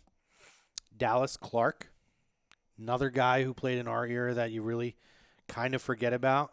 Jimmy Graham, obviously, is a name that's an honorable mention. Is he even signed, by the way? Who, Jimmy Graham? Yeah, I don't know. he re-signed with the Packers. He went back? I thought they cut him. No, they re-signed him. Well, good He's for going him. back, yeah. And Riley Odoms. I don't know who that is. But, yeah, interesting. And I mean, pretty clear where Gronk stands all the time. What's interesting is if you notice, a lot of the higher ranked players on that list, they're more modern guys because that tight end position for a long time wasn't what it was now. It's evolved in a lot of ways. So particularly with the league that's become a passing league. Exactly. I mean, when you're talking 70s and 80s, it was a running and early 90s, it was a lot of ground and pound running football. That's when you had the legends like the Jim Browns of the world, all the way up until when you get to the Barry Sanders of the world and those types of guys. The league has evolved at the turn of the century to where, the one team I look at that really I feel like revolutionized the game was the greatest show on turf, the Rams. It had started making that transition a bit, but once you really saw what that team was able to do and build, it's almost like everybody ran a version of the West Coast offense by then. Exactly. And I agree with you. So if you really look at a lot of the elite guys, a lot of them are probably mid-90s to current day. Current day, yeah. For sure. Yeah. Foolish Demon says, And he has a few good comments here on here I want to address. It's about time Foolish Team. No, I'm kidding. Foolish Team is my guy. I'm a huge fan of Witten. Only Cowboy I like. I wouldn't say longevity is a thing. Who was better, Barry Sanders or Emmitt Smith? I think longevity is subjective. Barry Sanders. Winslow is the godfather of the modern tight end. So a few things. First and foremost, yes, Barry Sanders was greater. Is the greatest running back of all time. I get what you're saying about longevity, but the thing is with Barry Sanders and Emmitt Smith's longevity is what I was just saying earlier with Tony Gonzalez's longevity is it's not that if you play longer you're automatically better. It's a factor, and is it subjective to an extent? Of course, but to me, like with Barry, his stats and legacy are already like absolutely amazing, and they're still good enough where they're still very highly ranked. Where he's still so close to the top. He's still so close and to what Emmitt Smith has in terms of all-time leading rushers in NFL history. His stats are they're still mind-boggling. Whereas with Gronk, he's had so many issues with staying healthy, where his numbers they're very good on a per game or per season basis. But they're not, like, in the long run in career, they're not as impressive as you would think. So it's more of like, okay, like, if I'm going to consider him greatest of all time, but he's only ranked, and I'm just throwing this up there. I don't know if this is accurate. If he's only ranked, like, 6th or 7th in all-time career, for tight end receiving yards, I don't know if I can say that person who's ranked 7th of all time is the greatest of all time. You get what I'm saying? Like, there has to be close enough to the top where it's significant enough. It doesn't have to be the most yards. In the case of Barry Sanders, he doesn't have the most yards, but it's got to be close enough. And that's why I still think, like, longevity is a factor. Health is a factor. Gronk had his injury concerns, and that's ultimately, again, what held him back. Can I? 2 quick points, and it's not specifically with the tight end. Kind of going back to running back. Yeah, go. Another guy who I look at, Hall of Famer, already went in, but I've always said, God, I wish injuries never derailed this guy because he might have been up there with the Barry Sanders of the world. Terrell Davis. Terrell Davis was insanely good at the running back position. And his 6-year career that he had, or 7 years, whatever it was, his healthy window of 4 or 5 years were so astronomically good and head and shoulders above. He made it to the Hall of Fame. So many players in the history of the league. It's mind-boggling to think about. Yeah.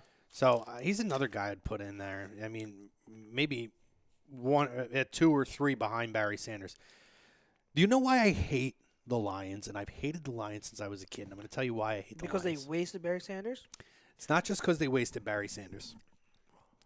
So in the 90s, when Barry Sanders retired, he contemplated a comeback. Okay. And had actually spoken to the Dolphins, and I believe this is in the era when Jimmy Johnson was the head coach. Dolphins were still very good at that time. Okay. Were a playoff contender, possibly AFC contender. There had been discussions to potentially come back with the Dolphins, play with Marino, which, God, would have been a fucking dream for me. And similar to what Gronk has been put on for the Patriots, he was on that retired list. And in speaking with the Lions refused to let him off. And it pissed me off because all the years they wasted, they were a shitty team then. Yes. And for everything that guy gave you, you couldn't cut the guy loose and give him a chance to go win a ring somewhere. And because of that, I have always hated the Lions. And it wasn't even necessarily a guarantee that he would have 100% signed with the Dolphins, but the idea was there. There had been discussions going on. Yeah. And when it was presented, because you had to get permission to be able to have that, continue that further, they refused to give permission for that. And for that, I will always fucking hate the Lions because of that. It makes me so mad. Because to me, they stuck it to a guy that was your organizational your icon of your organization. An icon of the league. Yeah. So anyway, I just want to make sure I tossed that in. I don't know. I'm glad you said that. I had no idea about that. I never heard of that, but that's good to know. And that's as someone who, again, Barry Sanders and Jerry Rice are the 2 guys as a young kid that first got me watching football. Like they were the 2 icons, growing up. And Barry Sanders, like, I really wish he deserved better. So that's good to know. We're having this conversation about Gronk at this That's why time. I said it to you. What's going fucking on? kidding What's me? going on today? What's going on? Wait, today? that's not fake. No, that's a fucking thing. I That's think real. She just announced retirement yesterday. it's ringside news. So It hasn't been a week. Give me time. Give me time to digest. listen, I'm only gonna Damn. mention. I know it's not Thursday. It's not the rest show. But I'm No. gonna mention because this is the Go, fucking go, do Gronk it. conversation. Do it. We're sitting here talking about how Gronk just retired, and all of a sudden now he's open to a comeback. Nikki Bella retires from wrestling yesterday, and today now she's open to a I comeback. guess she talked to What? John. I guess they're back to their What? speaking terms now. So, guys, They're the moral of the story: don't believe anyone that says they're retiring. Nobody's. It's Brett Favre. All of them. Jason- Brett Favre They're again. never retired. Jason Witten retired for Oh a my year and God. came back. Damn. There is no retirements in anything. You guys anymore. think there's any chance Brian Westbrook comes back from retirement? I could hope use I don't him. want to get. I don't want We you could to use that. jump too high. No, but we could Chucks. use him. He'd be RB1 on the That's team, right? disrespectful, but you're right. Honestly, at this point, he would have a strong case for RB1 on this team. Come on, Nikki. I think Foolish Demon also does say Pootie Tang mentions Megatron too. The Lions wasted Megatron's. Yep, another guy. Another guy. Two all-time great talents at their positions, and they were Lions. You guys remember when we almost? You know, one of the issues with him though was he started getting like concussion and head injuries. Yeah, So yeah. yeah. it was a little different than Barry. You guys remember? It was a Super Bowl year, like right around the Yeah. trade deadline. Like, Yep. can we get Megatron? Can we get Megatron? And like people thought for like a day that it was actually going to happen. Well, there was the idea of could the Eagles get him, Claim his rights. but it had been put out there by the Lions were not going to release his Yeah. rights. Yeah. Fuck the Lions. I'm glad you got stuck with Matthew Stafford, that crumb, for so many years. Side note, by the Fucking way, did you see bum. what the Dolphins tried to do at the beginning of last season? They tried trading for Stafford. Oh God. I'm They glad didn't that even let God. Matt go. God. Save Miami. No, you know what? I don't want Matthew Stafford on that team. I'd rather have Fitzmagic on that team than that fuck. Come on, it's irrelevant either way. Foolish Demon. He puts this debate to rest. Ready? Josh Jacobs is an 84 overall in Madden 19 franchise. Benny Snell is only a 73 overall. Yeah. There you go. Ralphie Debate over. Ralphie should take that as the freaking Bible, but no, Yes. he wants Benny Snell. wants Someone's Benny going to get Snell. taken in the 5th round. Like, let's take him at God. 25. Yeah. It's like, maybe times 25 by 7, and then that's the pick. Yep. Who else? What else? I saw another comment here. I wanted to- TTP, who are we talking about? He said, did you guys hear his agent said something about he didn't want to go through the OTAs and camps Gronk. again? Yeah, well, that's what I was going to say. I honestly believe that he will. I mean, who knows what Gronk's going to do? But I wouldn't be surprised because, say, he comes back around the later part of the year, it's perfect for him because, like I said before, the Patriots just try and get him to survive through the regular season, and he doesn't like practicing in the wear Agreed. and tear. So get him ready for the flick. Put him on ice, and get him ready for the playoffs. It's like he's taking a leave of absence. Get that bubble wrap out. Yes. Get it going. Just don't bring him to Foxborough. Keep him down Miami where it's warm. Well, while it is something, for as long as it's something, congratulations on a great first half of your career, Gronk, until you Yes. come back and play another 4 fucking years. And win 3 more Super Bowls. Probably. No. I mean, none. I mean, what am I saying? No. Maybe just one. Sixers talk, guys. Let's do it. Here we go. 2-game losing streak and the sky is falling. Fire Brett It's Brown. over. Season's over, guys. Don't Season's re-sign Jimmy Butler. Don't re-sign Tobias. It was a waste. over. Our season climaxed with the Boston win, and now it's over. It's done. No, God! Trade. No, God, please, no! No! No. No! Can we trade Ben Simmons to LA now? Oh, jeez. Just fucking blow the whole thing up, guys, because we lost 2 games. Yeah. I don't know why people We're are absolutely- shocked about this. We're absolutely This is what done. happens. We're done. We're getting bounced in the first round of the playoffs. Yeah. Why it's even done. watch basketball? You know, Why why even even watch watch basketball? anymore? I mean, it's over. I mean, we're not going to win any more games. All right. In all seriousness, I'll say this: last night's game was a I didn't see last night's game. I won't lie. I watched a little bit of it. I know they played no defense from what I read. It was bad, and there's no excuse for the way they played last night. Last night there was no excuse. Like it was bad. There's no way 2 ways around it, and everyone on the team, including the coach, deserves. They need to get like they need to realize that that's not acceptable. The common narrative was However, really poor defense. However, does that one loss mean that this team is still not like contenders for Yes. either conference? Like, yes, it does. it's like I don't get it. Like Even though we got over the hurdle of Boston finally And Milwaukee. and and Milwaukee, we went on a great stretch, but last night because we lost our second in a row without and we didn't have Ben Simmons because which we're doesn't not matter. the 96 Bulls or the 95 Bulls, and because we're not the 2000 17 or 16, Yeah. 16 Golden State Warriors that just steamroll every single team. Yes, it's over. Go back to what you first said about last night's game. What part of the game? Poor defense. That was the common narrative anywhere. I mean, I didn't watch it, but everything I read kind of led with poor defensive showing. So little to none. The common theme whenever the Sixers lose, or even when it's not a convincing enough win, because even during that winning streak, people were going on Twitter and in these Facebook groups, and sometimes in our group saying, "Oh, well, that's a good win, but it wasn't convincing enough." Okay. The theme is, okay, we have to blame Brett Brown. And I think while all three of us aren't Brett Brown, none of us have said in the past, oh, Brett Brown needs to be fired, correct? Chrome, you haven't said that. Chucks, you haven't said that. I certainly haven't said that. We all recognize that he's not a perfect head coach. He's a good head coach. Nobody's perfect unless you're Popovich, you know what I mean? And he's not ever perfect. I think that if you want to blame coaching, which you shouldn't, you need to blame players, especially the last two games, because they haven't been locked in. Because, oh, wait, I always say that we always talk about it every Tuesday during the NFL season when we always say beware of the team coming off of a big-time win and an all-time high, because when you have an all-time high, you have a big-time letdown. Yeah. Especially with a young team like we are, our two biggest stars, wait, very, very young, and it's a generally, very, very young team. When you beat a team like Boston and you're on a winning streak, and then you beat a team like Milwaukee with the MVP on the team, you get complacent when you play teams like Atlanta, who on paper stink, and Orlando, who they don't stink, but they're not nearly as good as us. They're fighting for their playoff lives. Yes, exactly. And like you said, Chucks, we didn't have Ben Simmons, and James Ennis isn't Ben Simmons, but he's a solid piece off the bench who's actually been playing solid on defense, which, oh, by the way, Chrome, like you said before, we didn't play any defense last night. But if you want to blame coaching, let's put Brett Brown on the side for a moment, okay? Well, and we all understand that head coaching is important. We had a guy by the name of Lloyd Pierce. Actually, we saw him the other night. He's the head coach of the Atlanta Hawks. He was our defensive head coach the last 4 years before this upcoming year, or this year now.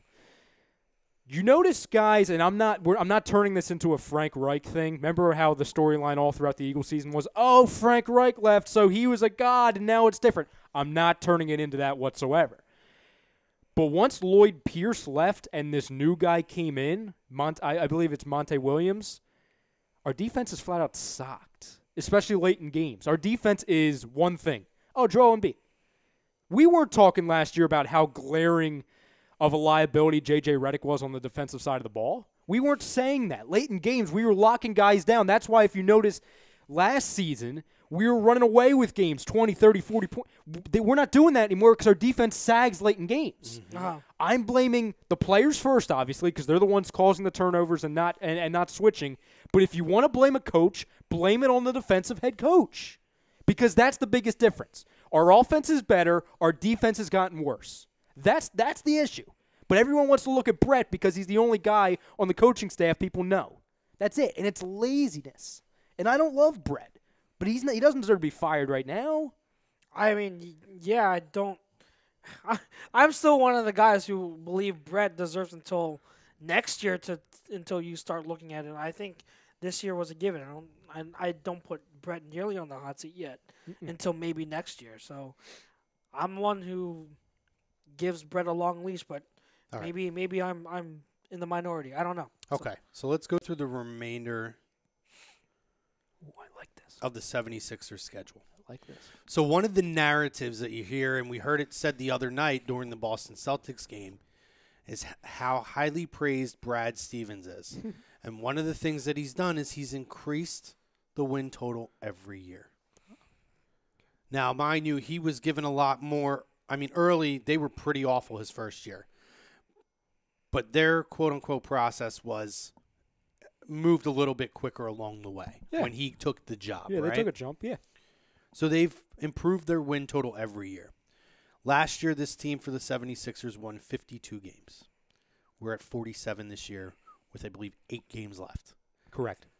So out of 8, there's a chance that they can match or do better. Correct. So let's go through the schedule and see, off the top of our head, do we call it a win or do we look at it as a potential loss? And they're at 47 now. They are currently, at 47 as we speak. with 8 remaining. Okay. 8 remaining. Okay. Thursday, we have the Nets. It's at home. Yeah. No, they'll win that. They'll win that. Win. There's one. 48. They are in Minnesota on Saturday. 49. That's a win. 49. They've already shut down half their players. They are in Dallas on Monday. Scrappy team. I think it's a win. Yeah. They have Atlanta.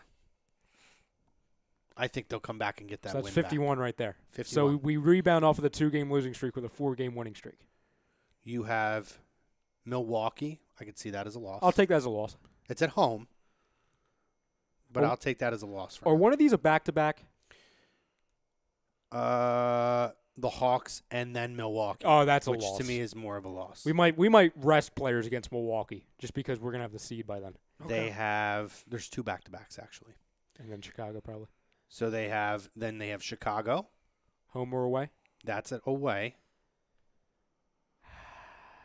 Damn. See, I think they win that one, Yeah. So that's 50. but then they come back. 2. They have Miami. I think they win to get to 53, but a back-to-back, I think they lose to Chicago to close out the season. A back-to-back, B, they're going to rest players. people. So they're gonna have 53 wins. 53. I would agree with that. If you take one of those out, I think that at 52. worst they could equal their record. With arguably, not arguably, honestly, 3 different rosters. And that's what people don't take into consideration. You turned the roster over in a big way when you took 2 of your key role players out in the Jimmy Butler deal by moving Dario Saric and Robert Covington. Yep. 2 guys that they invested a lot in. Not that they were the core pieces to build around, but they were important pieces to build around the core. They were key role players. They were very key role players. Mm-hmm. And they had chemistry with the squad. Exactly. Then you go and you move another third of the roster out to bring in Tobias, Boban, and Mike Scott. So all of your bench, basically. Then you go and get Jonathan Simmons. When James you move Ennis. Markelle Fultz, you get James Ennis. Yep. All this turnover. There's a lot that you could arguably say this may be Brett Brown's greatest coaching job he's done. And I know that people will say, well, there was a lot of years that weren't great. Listen, I think the years where they were really terrible and the way that he managed to keep some morale, build around this team, and, turn guys like a Michael Carter-Williams to produce enough to become an asset to get something for. Look what he did to mold. I love that you said that, Grum, because I hate when the storyline comes out, oh, Brett Brown hasn't molded any players. No players have gotten better. Do you see what Robert Covington and T.J. McConnell were the first time they came up? Where does that narrative come from? And I listen, I'm not a big T.J. guy, but he's an NBA basketball player. When he came up, he wasn't. Robert Covington was a journeyman in the G League. Oh, guess what? We used him in a trade to get Jimmy Butler. Yeah. So I hate when people say, oh, wait, they're nothing players, and then they were nothing players. That's just not the case. And it's not even that. You're right. When people talk about it, T.J. McConnell, I remember when T.J. came into the league, and a lot of people kind of looked at it as that's just a dude to fill the 11th and 12th roster spot. That was any other team, he wouldn't be here. His best case scenario would have been a lot of people were saying the that, G League and not getting out of there. Yeah. He turned himself not only into a good role-playing bench player, but he's a guy that if you watch games, particularly nationally televised games, they constantly talk about, like you said, he's a scrappy guy who's always around the ball, does seem to make plays. He elevates the team a little bit. And he's a guy that if there's ever an opportunity that he's not coming back to the Sixers, they constantly talk about how other teams would want to bring this guy in. Yep. So he's become a guy who not just in this city is coveted, but could be a coveted role player on another team. People were talking about how he's going to get paid $6 million next year. $6 million. $6 million. That's $6 million. That's a lot. That sounds like an NBA basketball player to me. I think it's so funny because the other thing we got to add too, while we have the 3 different rosters, when we finally have this roster, Embiid goes out for 2 weeks. Yeah. So there's another delay. So Brett yeah. Brown then has to figure it out. And they weren't a dumpster fire. They changed their identity again. Brett Brown has been able, while sometimes it's been frustrating, he's had to change the identity of this roster every single night with 3 different rosters. You understand? I just feel like people take this for granted. And also, I think... Oh, they absolutely do. Well, Chucks, say what you're going to say, and then I'll compare it to another team. What was I going to say? Can we not forget, too, the cloud that was Markelle Fultz hanging over this team for distraction. Yes. 3/5 of the season this year. Oh, yeah. I was going to say, like, I feel like people – because there are still a good amount of TJ haters, to which I do, part of me kind of understands but doesn't at the same time. Like, I feel like people – because he's one of the first guys off the bench. Yeah. He's arguably – I guess you can argue he's probably, like, the 6th man or 7th man. But people make him out like I feel like they put a lot of expectation on him because they're like, okay, TJ, you're this high energy guy. Where's the scoring? Why can't you do this? Why can't you do that? I mean, I think for me, my expectation for TJ is still not that high, but I still like him because of I see what he is. I'm not expecting him to be something he's not. I'm not expecting him to be a scorer off the bench. Mm-hmm. I'm expecting him to be, okay, he is a point guard, high-energy guy off the bench. He's going to come in. He's going to run around. He's going to be feisty on defense. I don't think he plays great defense, but he's feisty. And I think he's a pest. And I think that on offense, he'll knock down a shot or two, like if he's open, and he'll try to make something happen. He'll make a play.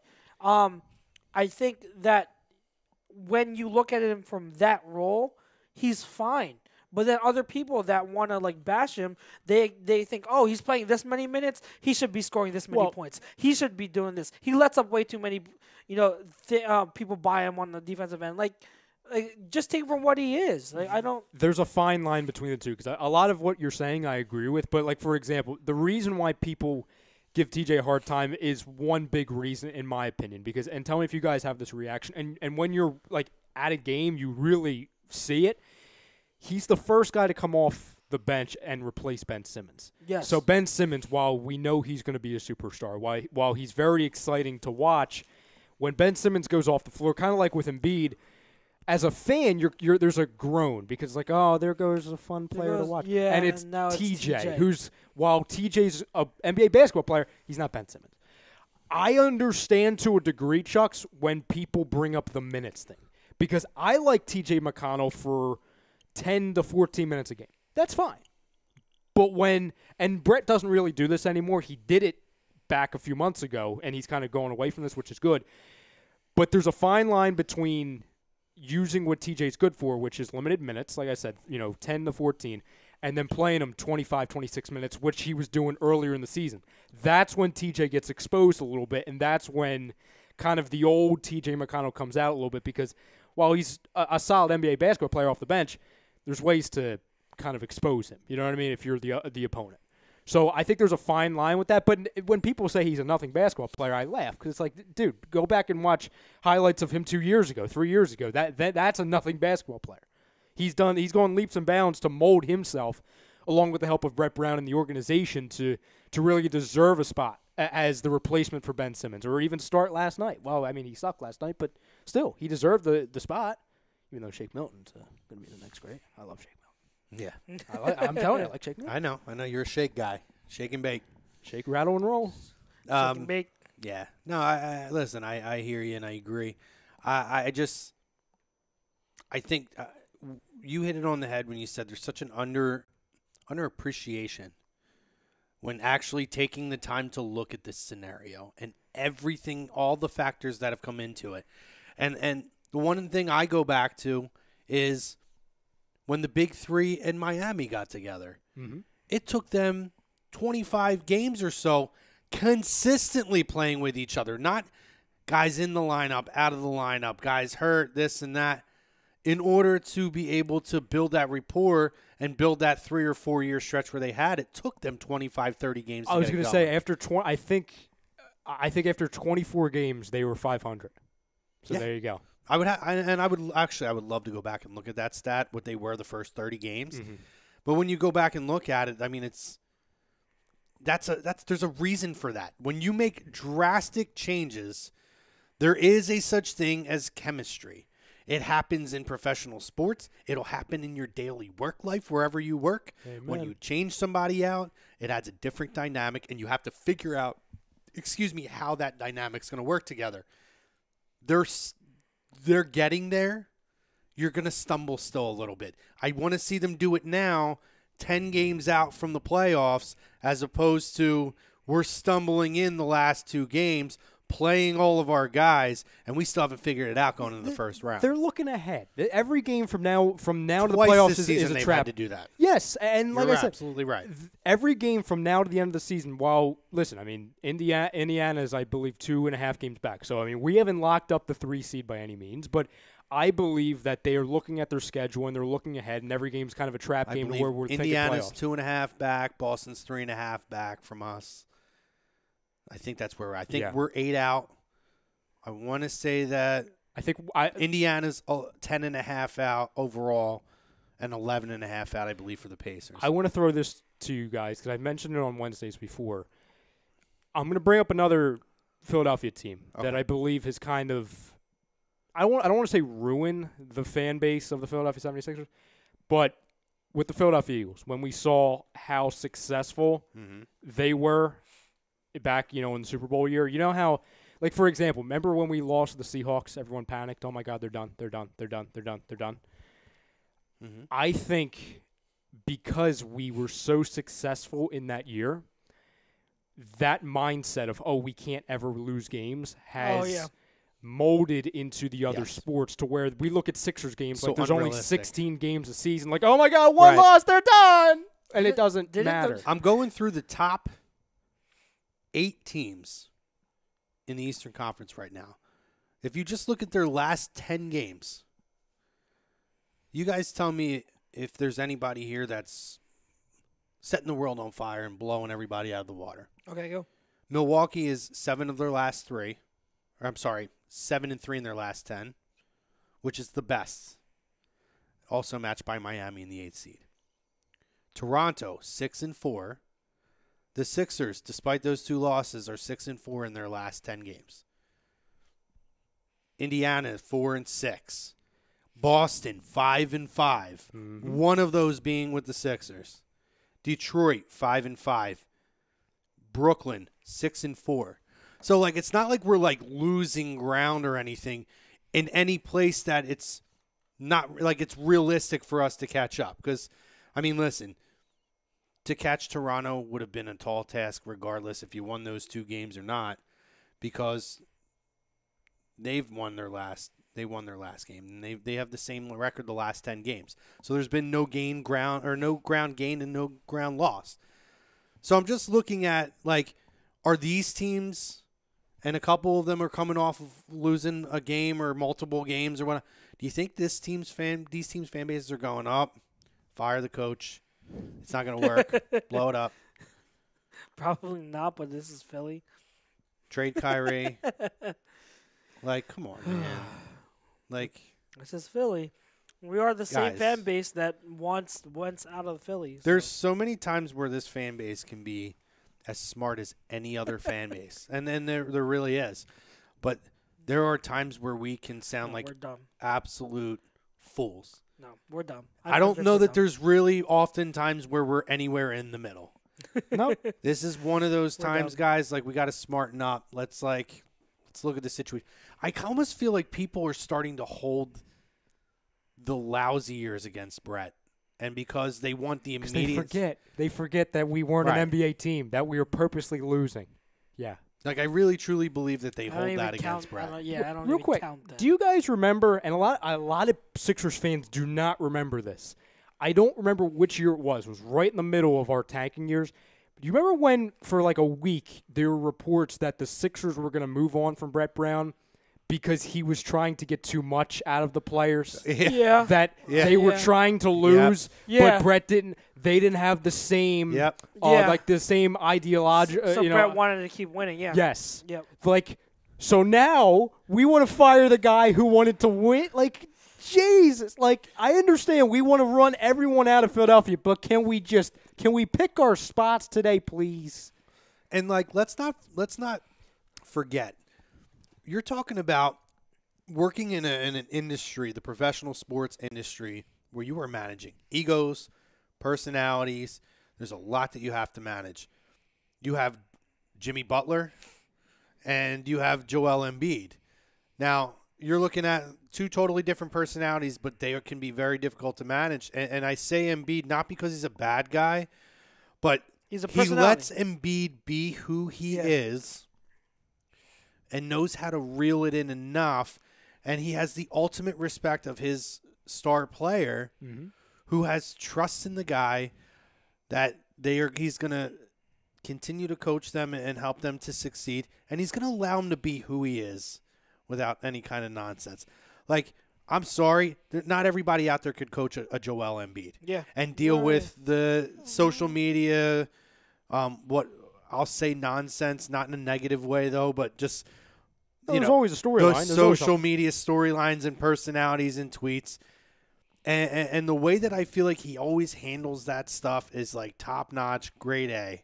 And people don't factor that stuff in. Foolish Demon brings up a great point. He says social media is a blessing and a curse. It's good because it gives anyone the chance to make an opinion in public, and bad because idiots get that chance to. Good one. No, I always Foolish Demon. I completely agree with you. right. I always say whenever I'm on, I always say that, everyone is allowed to have an opinion, but remember, it's a privilege to be able to put it out on such a public forum. You know what I mean? And I feel like people don't understand that. It's like everything when you're on social media is written in ink. There's nothing in pencil. Right. Therefore, be very careful, or don't be careful at all, because I'll laugh at you. It's just be very careful with things like that. There's two things. The internet wins every time. Yep. It always wins. The internet never And number forgets. two, I always tell people, just because you have freedom of speech doesn't give you the right to just say anything that you want to say. And assume that everyone should care. Or assume that nobody's going to care because it's your right to say it. It doesn't work that way. Amen. I feel like Brett manages all that stuff. One of the best in the league at figuring all that out. Yeah, it's funny you say that because I was watching the pregame show. I forget which game it was. It was right after they beat the Celtics. It was the postgame show, and a reporter asked him like, "Hey Brett, now that you've beaten the Celtics, I'm sure you've heard all of the the storylines on social media about how you can't beat the Celtics." And Brett's like, "I'll stop you right there." He says, "I know what you're saying, but I have no idea what you're talking about." Yeah, because he said like, I don't go on the Facebooks or the tweets. It's kind of like it was like a Belichick thing, you know what I mean? Like the snap face. I think Snap face. Yeah. Like I think even if he's lying, even if Brett Brown's live, like I love that he says stuff like that. Shut Like that shit down. Like he's like, I hear you and I understand the storyline, but I don't give a damn about what that means because I feel like certain, listen, we had a former general manager that was about the social media every day on burner accounts, Mr. Colangelo. How'd that go? So let's not hit the panic button, guys. No. Yeah, everything's fine. This is this is the best Sixers team in 50 years. There's so much panic button hitting by Sixers fans and then Eagles fans, like because we don't have a running back yet.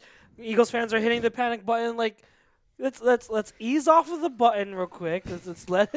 Let's cover it up. Sixers fans, let's revisit this the first week of April when we're getting ready to start the playoffs. Then we can have a conversation. If they're still stumbling and fumbling to get into the playoffs, you have an absolute reason to be concerned at that point. Now, that's also, mind you, I want to see everybody on the court consistently too. Yeah. And as far as, like you said, with Eagles fans, let's have a conversation once OTAs and camp starts. Yes, about who's There's on a whole lot of There's things a that can whole happen lot between now and then. You still have a draft. You're still going to have guys that are on teams that are, for some reason or another, maybe cut. Or you have guys that are available out there that aren't going to find jobs until close to camp. Let's have that conversation when I'm going to put it this way. I have my wedding is August 8th. I come back from my honeymoon the 25th, I think. If by the time I come back from my honeymoon, the Eagles don't have a running back, then it's time to panic. Then it's panic. Then it's panic. You just went through 181 days of waiting for Bryce Harper, for Christ's sake. Listen, we're tired of If waiting. you can make it through that, barely made it. We barely oh made man, some people I don't know if they made it or not. it. No. But if you can make it through that, you can wait a couple more weeks for the Sixers, and you can wait until the summertime kicks So off Chuck's for is the waiting Eagles. for the running backs. for the running backs. No Huddle, what do you got? No Huddle. So I'll gladly kick it off because amidst I didn't know she didn't pull up 7 things on your list tonight. No, well, I don't have a list somewhere. It's no more laptop. It's Going iPad. off script. Off script. No, but the one thing I have is in my head, and it's amidst the Gronk retirement on Sunday. It was also announced that one of my personal favorite Eagles players was also retiring, Jeremy Maclin. Oh my God! Come on, Chrome. F you. But he's having Missing Macklin. yeah. Chuck's fantasy football team. Apparently. Missing apostrophe no G Macklin. Yeah, because we started that league the year that he was let go and went to the Chiefs. So I was like, no more Macklin, missing Macklin. But anyway, he's having a kid. He announced that he's officially retiring from football, which is not a surprise. He didn't sign on with any team last year and everything, so it doesn't come to anyone's surprise. But he was to me I always feel like he's. Can you stop with the crying? I have allergies. I always thought that Macklin, to be honest, was very underrated here, and when God, I can't take it seriously. Go on. Just leave Chrome. He's in a safe space right now. When it was the duo of him and Deshaun, I always thought Macklin was a better receiver than Deshaun Jackson. I might be in the minority, but Macklin was very underrated here, I believe, and it's good luck. Good luck to him and his family. I think he's one of the ones that will always remain like a personal favorite of mine. Was a very underrated receiver here, and yeah. It's very Done. touching, Chucks. You done? I'm good. Your fuzzy fell. Your fuzzy fell to the floor. Missing you, Macklin. Fuzzy. I don't even care. Okay. All right. Let me grab my fuzzy. Yeah. And he's back. Best of the week, mark it. Now that yeah, that's on it. now that we got those tears out of the way, you good? You need a hug? No, I'm good. Okay. What do you got, Ryan? You guys want to play a game? Was Sure. it Saw? Want to play a game? No, no. Go ahead. So, we were talking brackets earlier, obviously. Yes. And a cheap plug later, but I figured we go back to the smaller bracket from last week that we talked about. I want to Most get your hated? opinions on it. Okay. And that is the most hated sports things according to Philadelphia fans. Okay. And I want people at home to play along as well. Let's go rapid fire, okay? Mm-hmm. 1-seeded Dallas Cowboys versus Andrew Bynum. Cowboys. Dallas Cowboys. You're gonna have to go further. You're gonna have to go faster than this. New York Sports 2-seed against 15th seeded Dominic Brown. New York. Dominic Brown. New York. Wow. We have 3rd seeded Chip Kelly against 14th seeded Jonathan Papelbon. Oh, Chip Kelly. Chip Kelly. People hate Papelbon, and I don't get it. Like, I know he was a little bit mouthy, but for the most part, the guy pitched pretty well here. 4th seeded Boston Sports versus 13th seeded Joe Buck. Boston Sports. Boston Sports. We have 5th seeded Sidney Crosby versus 12th seeded 76ers medical staff. Oh, that's a Sidney tough. Crosby. Yeah. Kind of a tough one, believe it or Yeah. not. Nah, I would go Crosby, Crosby. but that's an interesting That's a one. funny one though. So That I is go funny. medical staff all day on That that is one. funny. It's not even close to That me. is funny. We go 6th seeded. Oh, Mr. Brian Colangelo, or what's his Twitter thing? Jim Jr. or something? Eric Jr. Eric Jr. Against 11th seeded Ralphie's boy LeBron James. Oh, Colangelo. Colangelo. Tougher. To me, it's See, I think it's Brian. I didn't like It him is, before the but tweets. It is, but that's tough. We move on to the 8th-seeded Markelle Fultz versus the 9th-seeded Sammy Sleeves Bradford. Markelle Fultz. Markelle Fultz. Sammy at least tried to play. You know what I mean? Yeah. So round 2. He had a stretch of success. It was a small stretch. He did. Yeah, beat it's called the preseason. He did beat. No, he beat the Cowboys in overtime the year Yeah. he was here. That one year, That was he a good he had a game. good second half of the year Yeah. that year when he Yeah. got healthy. Yeah.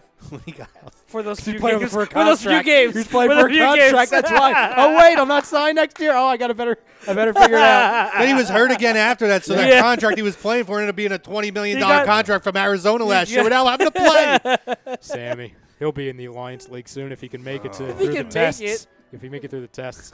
Anyway, second round. Cowboys versus Markelle Fultz. Cowboys. New York Sports. New York. Oh, I forgot about this one. First round. Skip Bayless, 7th seed versus 3 for 4 sports fans. Skip. So Ralph.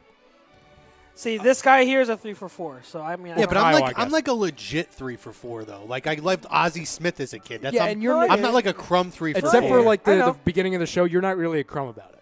Except for like the Yeah. portion No, of that's the just show. when they tell No, me I understand. for my star player to get killed. Yeah, no, then I you come felt threatened. I understand. back. I'm Skip. gonna go with what was the first one? Skip Bayless. I'm or gonna 3 go. for 4. I'm gonna go Skip. Okay. So then we go New York Sports versus Skip Bayless. New York. New York Sport. Skip Bayless. Wow. I didn't even have New York in the second round, so True. Oh, that's right. You had Dominic Brown. Boston Sports against Sidney Crosby. Sidney Crosby. Sidney Crosby. Chip Kelly against Brian Colangelo. Brian Colangelo. Yeah, Brian Colangelo. Then we go to the Final Four. It is Cowboys versus. Wait, who did you have beating Boston Sports and Sidney Crosby? Who did you have moving on? Chris Crosby. Cowboys versus Crosby. Cowboys. And New York Skip Bayless versus Colangelo? Who'd you have, Chip Kelly or No, Colangelo? We had Colangelo. I had Okay, Colangelo. so Skip Bayless or Colangelo. Colangelo. So it's Colangelo against Cowboys. Cowboys. Easy. We kind of knew that as Wait, soon as when you did- started with When the did number. New York sports lose? Huh? I voted. Skip Bayless. Oh, I would have voted. Yeah, but it got merged New York. because Chrome didn't Oh, have okay, New York okay, Sports getting out of the okay. first. I never had them getting out of the first. It got to begin merged. with. Oh. I had Dominic Brown. I don't hate all New York sports. I hate all of them. I hate the Red Sox. Boston sport. For what everybody here hates of New York sports is how I hate Boston sports. I hate the Red Sox, so it's easy for me not to hate the Yankees. Oh, yeah. I don't like the Mets, but it's easy for me not to hate the Yankees. Go I don't to- really at this point. I don't care about the Giants because they're terrible. And I feel like they're going to be for a while. But we also have to put Go- the fans in this. Go. See, I hate their yeah, fans. Go. Their li- fans are just like ours, though. Go. Like live in- real talk, they are. The Giants fans.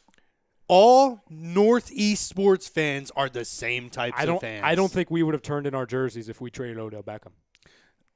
I'm not saying that was a smart thing, but Something happened. do you remember their fans eating shit at a parade either? It's one guy, okay? It's one guy. Happens. We It's were only excited. a couple people with their stupid jerseys. No. I hate New York. Oh, Chrome. No, it hate New wasn't. York. You're talking about a fan base that for 20 years, like basically ostracized fucking Mitch Williams, which was completely ridiculous. Would have been in the World Series No, without I Mitch get it. Williams. No, we're not perfect, but I don't know. Nobody is. There's always an argument to go both I hate ways. New York. I hate Like New York. for me, I'll take any New York, Boston, or Philly sports fan base over any West Coast fan base that is. Well, they don't exist. they're just They're not social. They go there. They don't even watch the game. They're fucking a bunch of idiots who sit there on their phones the whole time and get hit in the face with a foul ball. Well, the Rams I- fans from the NFC title game. Right. I respect New York fans.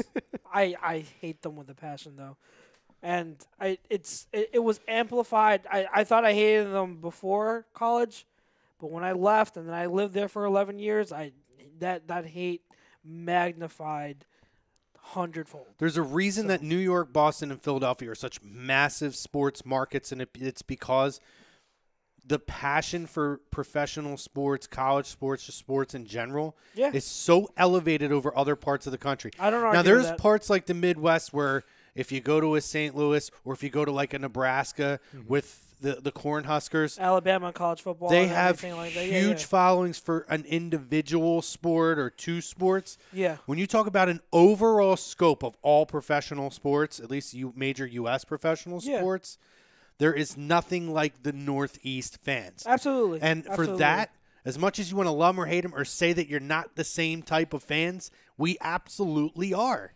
We're hardcore, passionate fans that believe in our team and fuck everybody else. That's why there's nothing wrong with that. They should hate us. I respect them. I respect New York and I respect the Giants and their fans. I hate them. Doesn't mean I have to like them, Crowd. You don't have to like them. I fucking hate them. I hate them with a passion. I really, really, really do. I cannot stand them. I'm one to believe that in terms of I know the Eagles Cowboys rivalry is one thing, but I don't think there's a two-city rivalry as big as Philly versus New York. And you can make an argument. Again, this goes to your thing. You can make an argument New York and Boston, but I think Philly and New York are right there. New York and Boston. I disagree, Chucks. Head and shoulders over any other in any sport anywhere. It's New York and Boston. Philly's like the third. We're not quite the stepchildren, but we're kind of that. It's like your parents had two kids and then waited 5 or 10 years, and we're now at that 10-year part where we're starting to become adults and catch up to them. But then I don't think if you look at let's break it down with football. Chicago and St. Louis. Let's break it down with football. You have the Jets and Boston and the Patriots, which is fine. But then you also have in football. I'd say that because of the conferences and everything, that NFL Network ranked the Eagles and Giants rivalry the number one rivalry in all of football in history. They ranked them. Go look at this. And who did that? NFL Network. They do their top 10, and it was agreed on that was the number one rivalry. And so, and if you look at the classic games that between the Giants and Eagles, they've had some classic rivalry games, probably more so than you would at first choose to remember. This is one thing I'm going to say about rivalries, okay? Then we're gonna move on to my no huddle real quick. But here's the thing about rivalries. You can have a period where a rivalry is something. You could say the Eagles and Giants now are like a major rivalry or vice versa. It's always been like that, though. But locationally it is. But when you look at the actual sports and what's a rivalry, this is, again, I'm going to go back to, you mentioned it, St. Louis and Chicago, right? It's huge. You want to know why it's not the rivalry that everybody says it is? Locationally it is. But when a team doesn't win for 108 years and a team wins 11 times before that team does, and has won in every decade minus 2 decades over 100 years, it's not much of a rivalry. It's a very lopsided one team chasing another and wants to be that team. That's why I say when I look at Boston and New York, it's like parents who have 2 children close at age. And then 10 years later, whoops, we had an accident. And, in our 40s, we ended up having, little Philly over here. And now Philly's starting to get to that. We're at 21 years of age. We're at the big boys table now. We're head and shoulders. We're starting to get life accomplishments that are starting to equal, our older siblings to where, okay, now we can start being held up to that kind of a conversation. Which is why I say when you talk historically, I don't care what the NFL Network says in terms of what the rivalry is, the success of the organizations and this and that. Only until the last 20 years can we be held up with Giants. Yeah. If you're talking accomplishments, sure, but again, you're talking about throughout the history of the two teams. There have been numerous, no matter how good each team has been through each decade, there have been classic games in each decade, no matter how good each team has been. That's not saying that that's there part hasn't of the been rivalry. a class, but that's absolutely part of the rivalry. It's also I get what you're saying though, and I'll concede. I'll concede with this. Outside of maybe football, because and you guys know I'm majorly just a football guy, but outside of football, you have a good point. Yeah, and I will concede to that because when you talk baseball and basketball and everything, it's Boston and New York, so I will agree with you on that. But look at how many Super Bowls Boston has, and look at right. Yes. So let me tell you, how many Super Bowls and how many World Series rings that Boston has. Oh, so many. And look at how many NBA championships they have. But then you look at New York. maybe they don't have as many NBA championships, but They you know have what? plenty, yeah. They have a number of Super Bowl rings, and goddamn, do they have a ton of World Series rings? Yeah. When you look at that, Philadelphia is kind of just starting to accumulate those Yeah. kind of things over the last few years. I'll concede to And that. I I'll can't- concede to It's that. tough to say. Like that's why I say we're not like the stepchildren. We're in the family. Yeah, I mean, we're not DC. We're not like DC. Or But we're anything, just you know what kind I of mean? approaching that age. You know, we're almost at legal drinking age now. Yeah, I don't really value the classic games as high, as you do. I Chuck, don't because- either. just They're because- fun moments. Well, especially because when you talk about the classic games, while there have been a lot, with the Giants and the Eagles, for example, there's also a lot of room for that because we always play them twice a year, Exactly. for example. You know Well, what I no, mean? that's my point. I think what I will concede, and I'll agree with you. You guys are right. I just think from an Eagles perspective, I think people are quick to say, "Oh, Eagles, Cowboys," and I'm addressing Deion Brown's question because he's asking who I really think is the Eagles' true rival. We hate Cowboys first and foremost, but if you ask Cowboys fans, their number one rival is the Redskins. If you really want to look at the history of the Eagles and the team, the biggest rival to us has been the Giants because of the history between the two, the Yeah. number of classic matchups ever since like Frank Gifford and Chuck McNarick. Ever since then, you go through Yeah. Miracle of the Meadowlands. There have been so many classic games, and it doesn't matter how good one is one year and how good the other one is. They always play each other so well. The teams, So- yes, but the fans, no. I disagree with that. I believe there's different rivalry with the teams. I believe our biggest rival is the Giants, but as far as fans, I believe our biggest rivals, as far as fans, are the Cowboys. We hate from our end, yes. We hate the Cowboys number one, but I don't think the Cowboys reciprocate that. Oh, I but think but the Cowboys. here- I think the Cowboys. You ask Cowboys fans again, like the ones that live in Dallas. But if you know why they hate. but the if you know why Redskins. that's skewed though, because every fan base in our division minus Dallas hates the Cowboys and will tell you. Me and Mike Mataraki sat in the crowd for that Eagles game against the Redskins this year at the end of the season, and everybody had the conversation of, well, we can agree on one thing: fuck Dallas. Yeah, It's yeah, the yeah. same conversation that you can have when you go to New York and talk about their fans. You know what? We fucking hate you guys, but at least you're not a Cowboys fan. It's the same conversation in all those cities, which is why you're right. I mean, when Dallas fans are gonna, you have a 1-in-3 shot essentially. They're not gonna look at it the same way as the other three fan bases, all in one collective. Collectively, and I've always heard that too. They look at the Redskins because As the number one, historically yeah. too, we're their rivals. But on a fan base perspective, totally agree with what Ryan's saying. For us, I mean. And for Giants fans, it's Dallas. Every Dallas. rivalry We hate is about Dallas, point yeah. of view. There's nothing's set Okay, in stone. we Nothing can settle is, all that. Yeah, Yeah, you know we what I can mean? settle all I that. agree Yeah, with that's yeah. And I'll agree yeah, with that. so at least we're almost at the adult table, guys. No, that was a good discussion. It was you guys made good points. My no huddle. Jacob DeGrom signed his extension today. Chris Sale signed an extension. I know Paul Goldschmidt wasn't with the Cardinals previously, but he signed an extension. Things I'm really in a sport. Mike Trout signed his. I know Philadelphia hates that, but I don't hate it. I think one thing I hate that he's with the Angels, but I don't hate the premise behind it.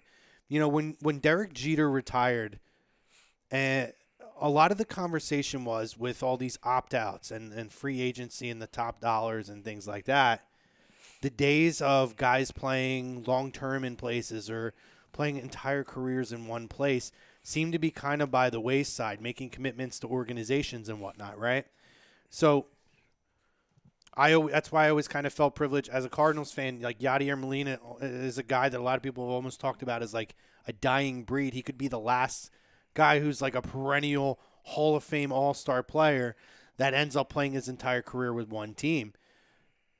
I don't know if it has to do with 2 years from now, the uncertainty with the collective bargaining agreement and wanting to have security, with that uncertainty and potential strike. But what I do enjoy from the baseball aspect, the game is much more enjoyable when there are teams that have identifiable players, rivalries that can truly be built for year after year, like it was in the 80s when, for a decade, the Mets had Darryl Strawberry and Doc Gooden and Gary Carter and all these guys. And the Phillies weren't very good back then. But back then it was a Cardinals rivalry, and they had Ozzie Smith and those kind of guys. Or you looked at, the Yankees and Boston. They always had these particular guys that always played in one place. We're kind of starting to get back to that. It's either, we're playing entire careers, or if I'm going to leave, I'm leaving one time. Bryce Harper signs his contract, no opt-outs, making that commitment now to the organization. Paul Goldschmidt does that. Chris Sale, after his year in Boston, is doing that. Jacob deGrom now signed a 5-year extension. Now, pitchers are a little different because, the uncertainty, they're not going to get 10-year deals. But he got a 5-year deal, which is a lot for a starting pitcher now. And they're not doing these opt-outs and everything. It's kind of changing. And you know what makes it great as a fan, too? When you're going to the ballpark, you're going to go and see this guy or that guy. My dad always talked about when he was a kid, when the Giants were in town, you knew you were going to go see Willie Mays. If you went to Yankee Stadium, you knew you were going to see Mickey Mantle. It's kind of always gone. How many times have we seen the team turn over? How many guys from the Phillies the last, 2 years ago did people really know? Oh, it's true. It's true. You know what I mean? Yeah. How many guys would you say, I want to buy that guy's shirt or that guy's jersey? Now you can go, and if you're going to spend, especially with how much it costs to buy stuff, to buy a Bryce Harper or a Mike Trout jersey, people are saying, well, why do I want to spend $120 on something that's going to get me a year or 2 years? Yep. Now, as a fan, too, you can enjoy that. Cool, I'm going to be able to enjoy it. And when he's here for 10 years or 11 years, my 5-year-old kid who's old enough now to start going to games with me, over the next 10 years, we can start enjoying that together as he gets older. It's someone he can, keep an eye on and watch. Now, we know trades and stuff happen, but for the most part, these guys are locking. You can get more invested as a fan in guys and kind of support these guys and know, this is our guy. These are our guys. Yeah. And I'm loving that. If it's only for this year and next year before the collective bargaining agreement, so be it.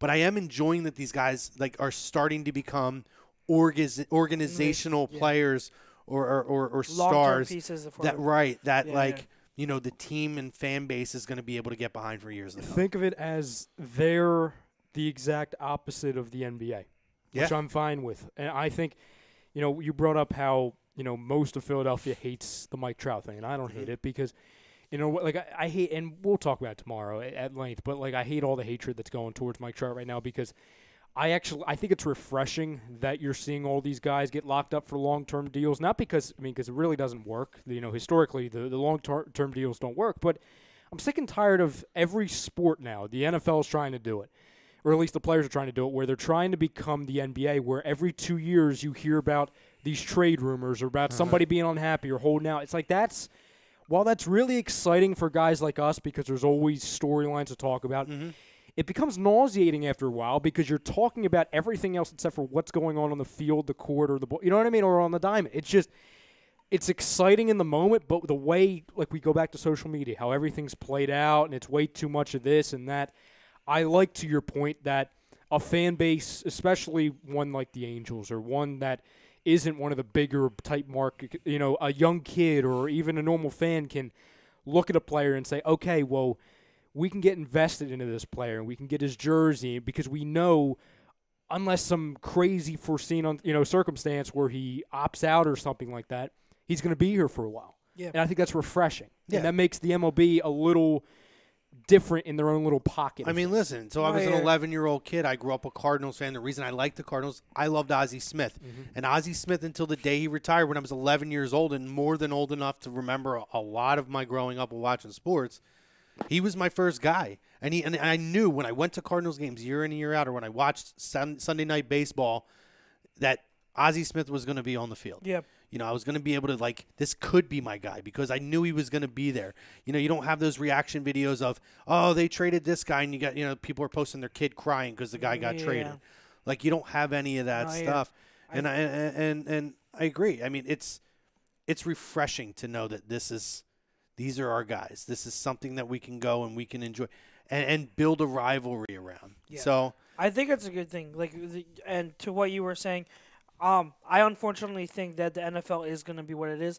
I think the NFL is a league that's always going to be team oriented. It's never going to be player oriented in terms of just a long term fixture. Like, I get everyone like wants to root for a player. I mean, when I was growing up, again, like I'll mention again, Barry Sanders, Jerry Rice, and then my favorite Eagles player of all time was Brian Westbrook. I wanted them. I familiarized with a player, and I rooted for that player, but I rooted for the team. But the way that the league is with those non-guaranteed contracts, and with how like free agency is, and again with the offseason, the NFL offseason is longer than the actual season, and so they make that such a spectacle that all this attention in the offseason is going to drive kind of like all this movement as well, and free agency and the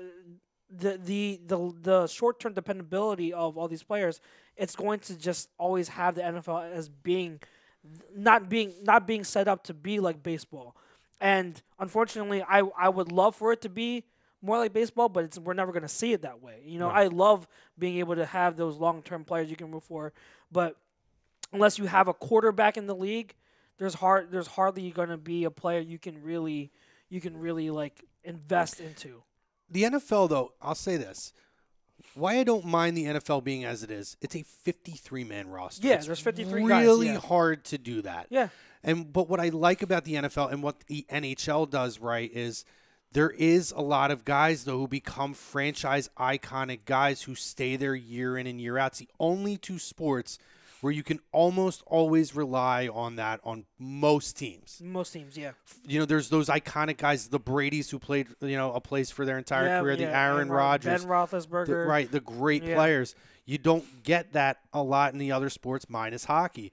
What I'm hoping is that this will lead to going back to the days where, again, there's an emphasis back on the draft of drafting young guys, because that's how you have to build and fill those other needs. Yeah, you'll make trades for guys who are expendable, guys that can help out, but your core guys. You build your core four like the Yankees had or the Phillies had for that run and build around.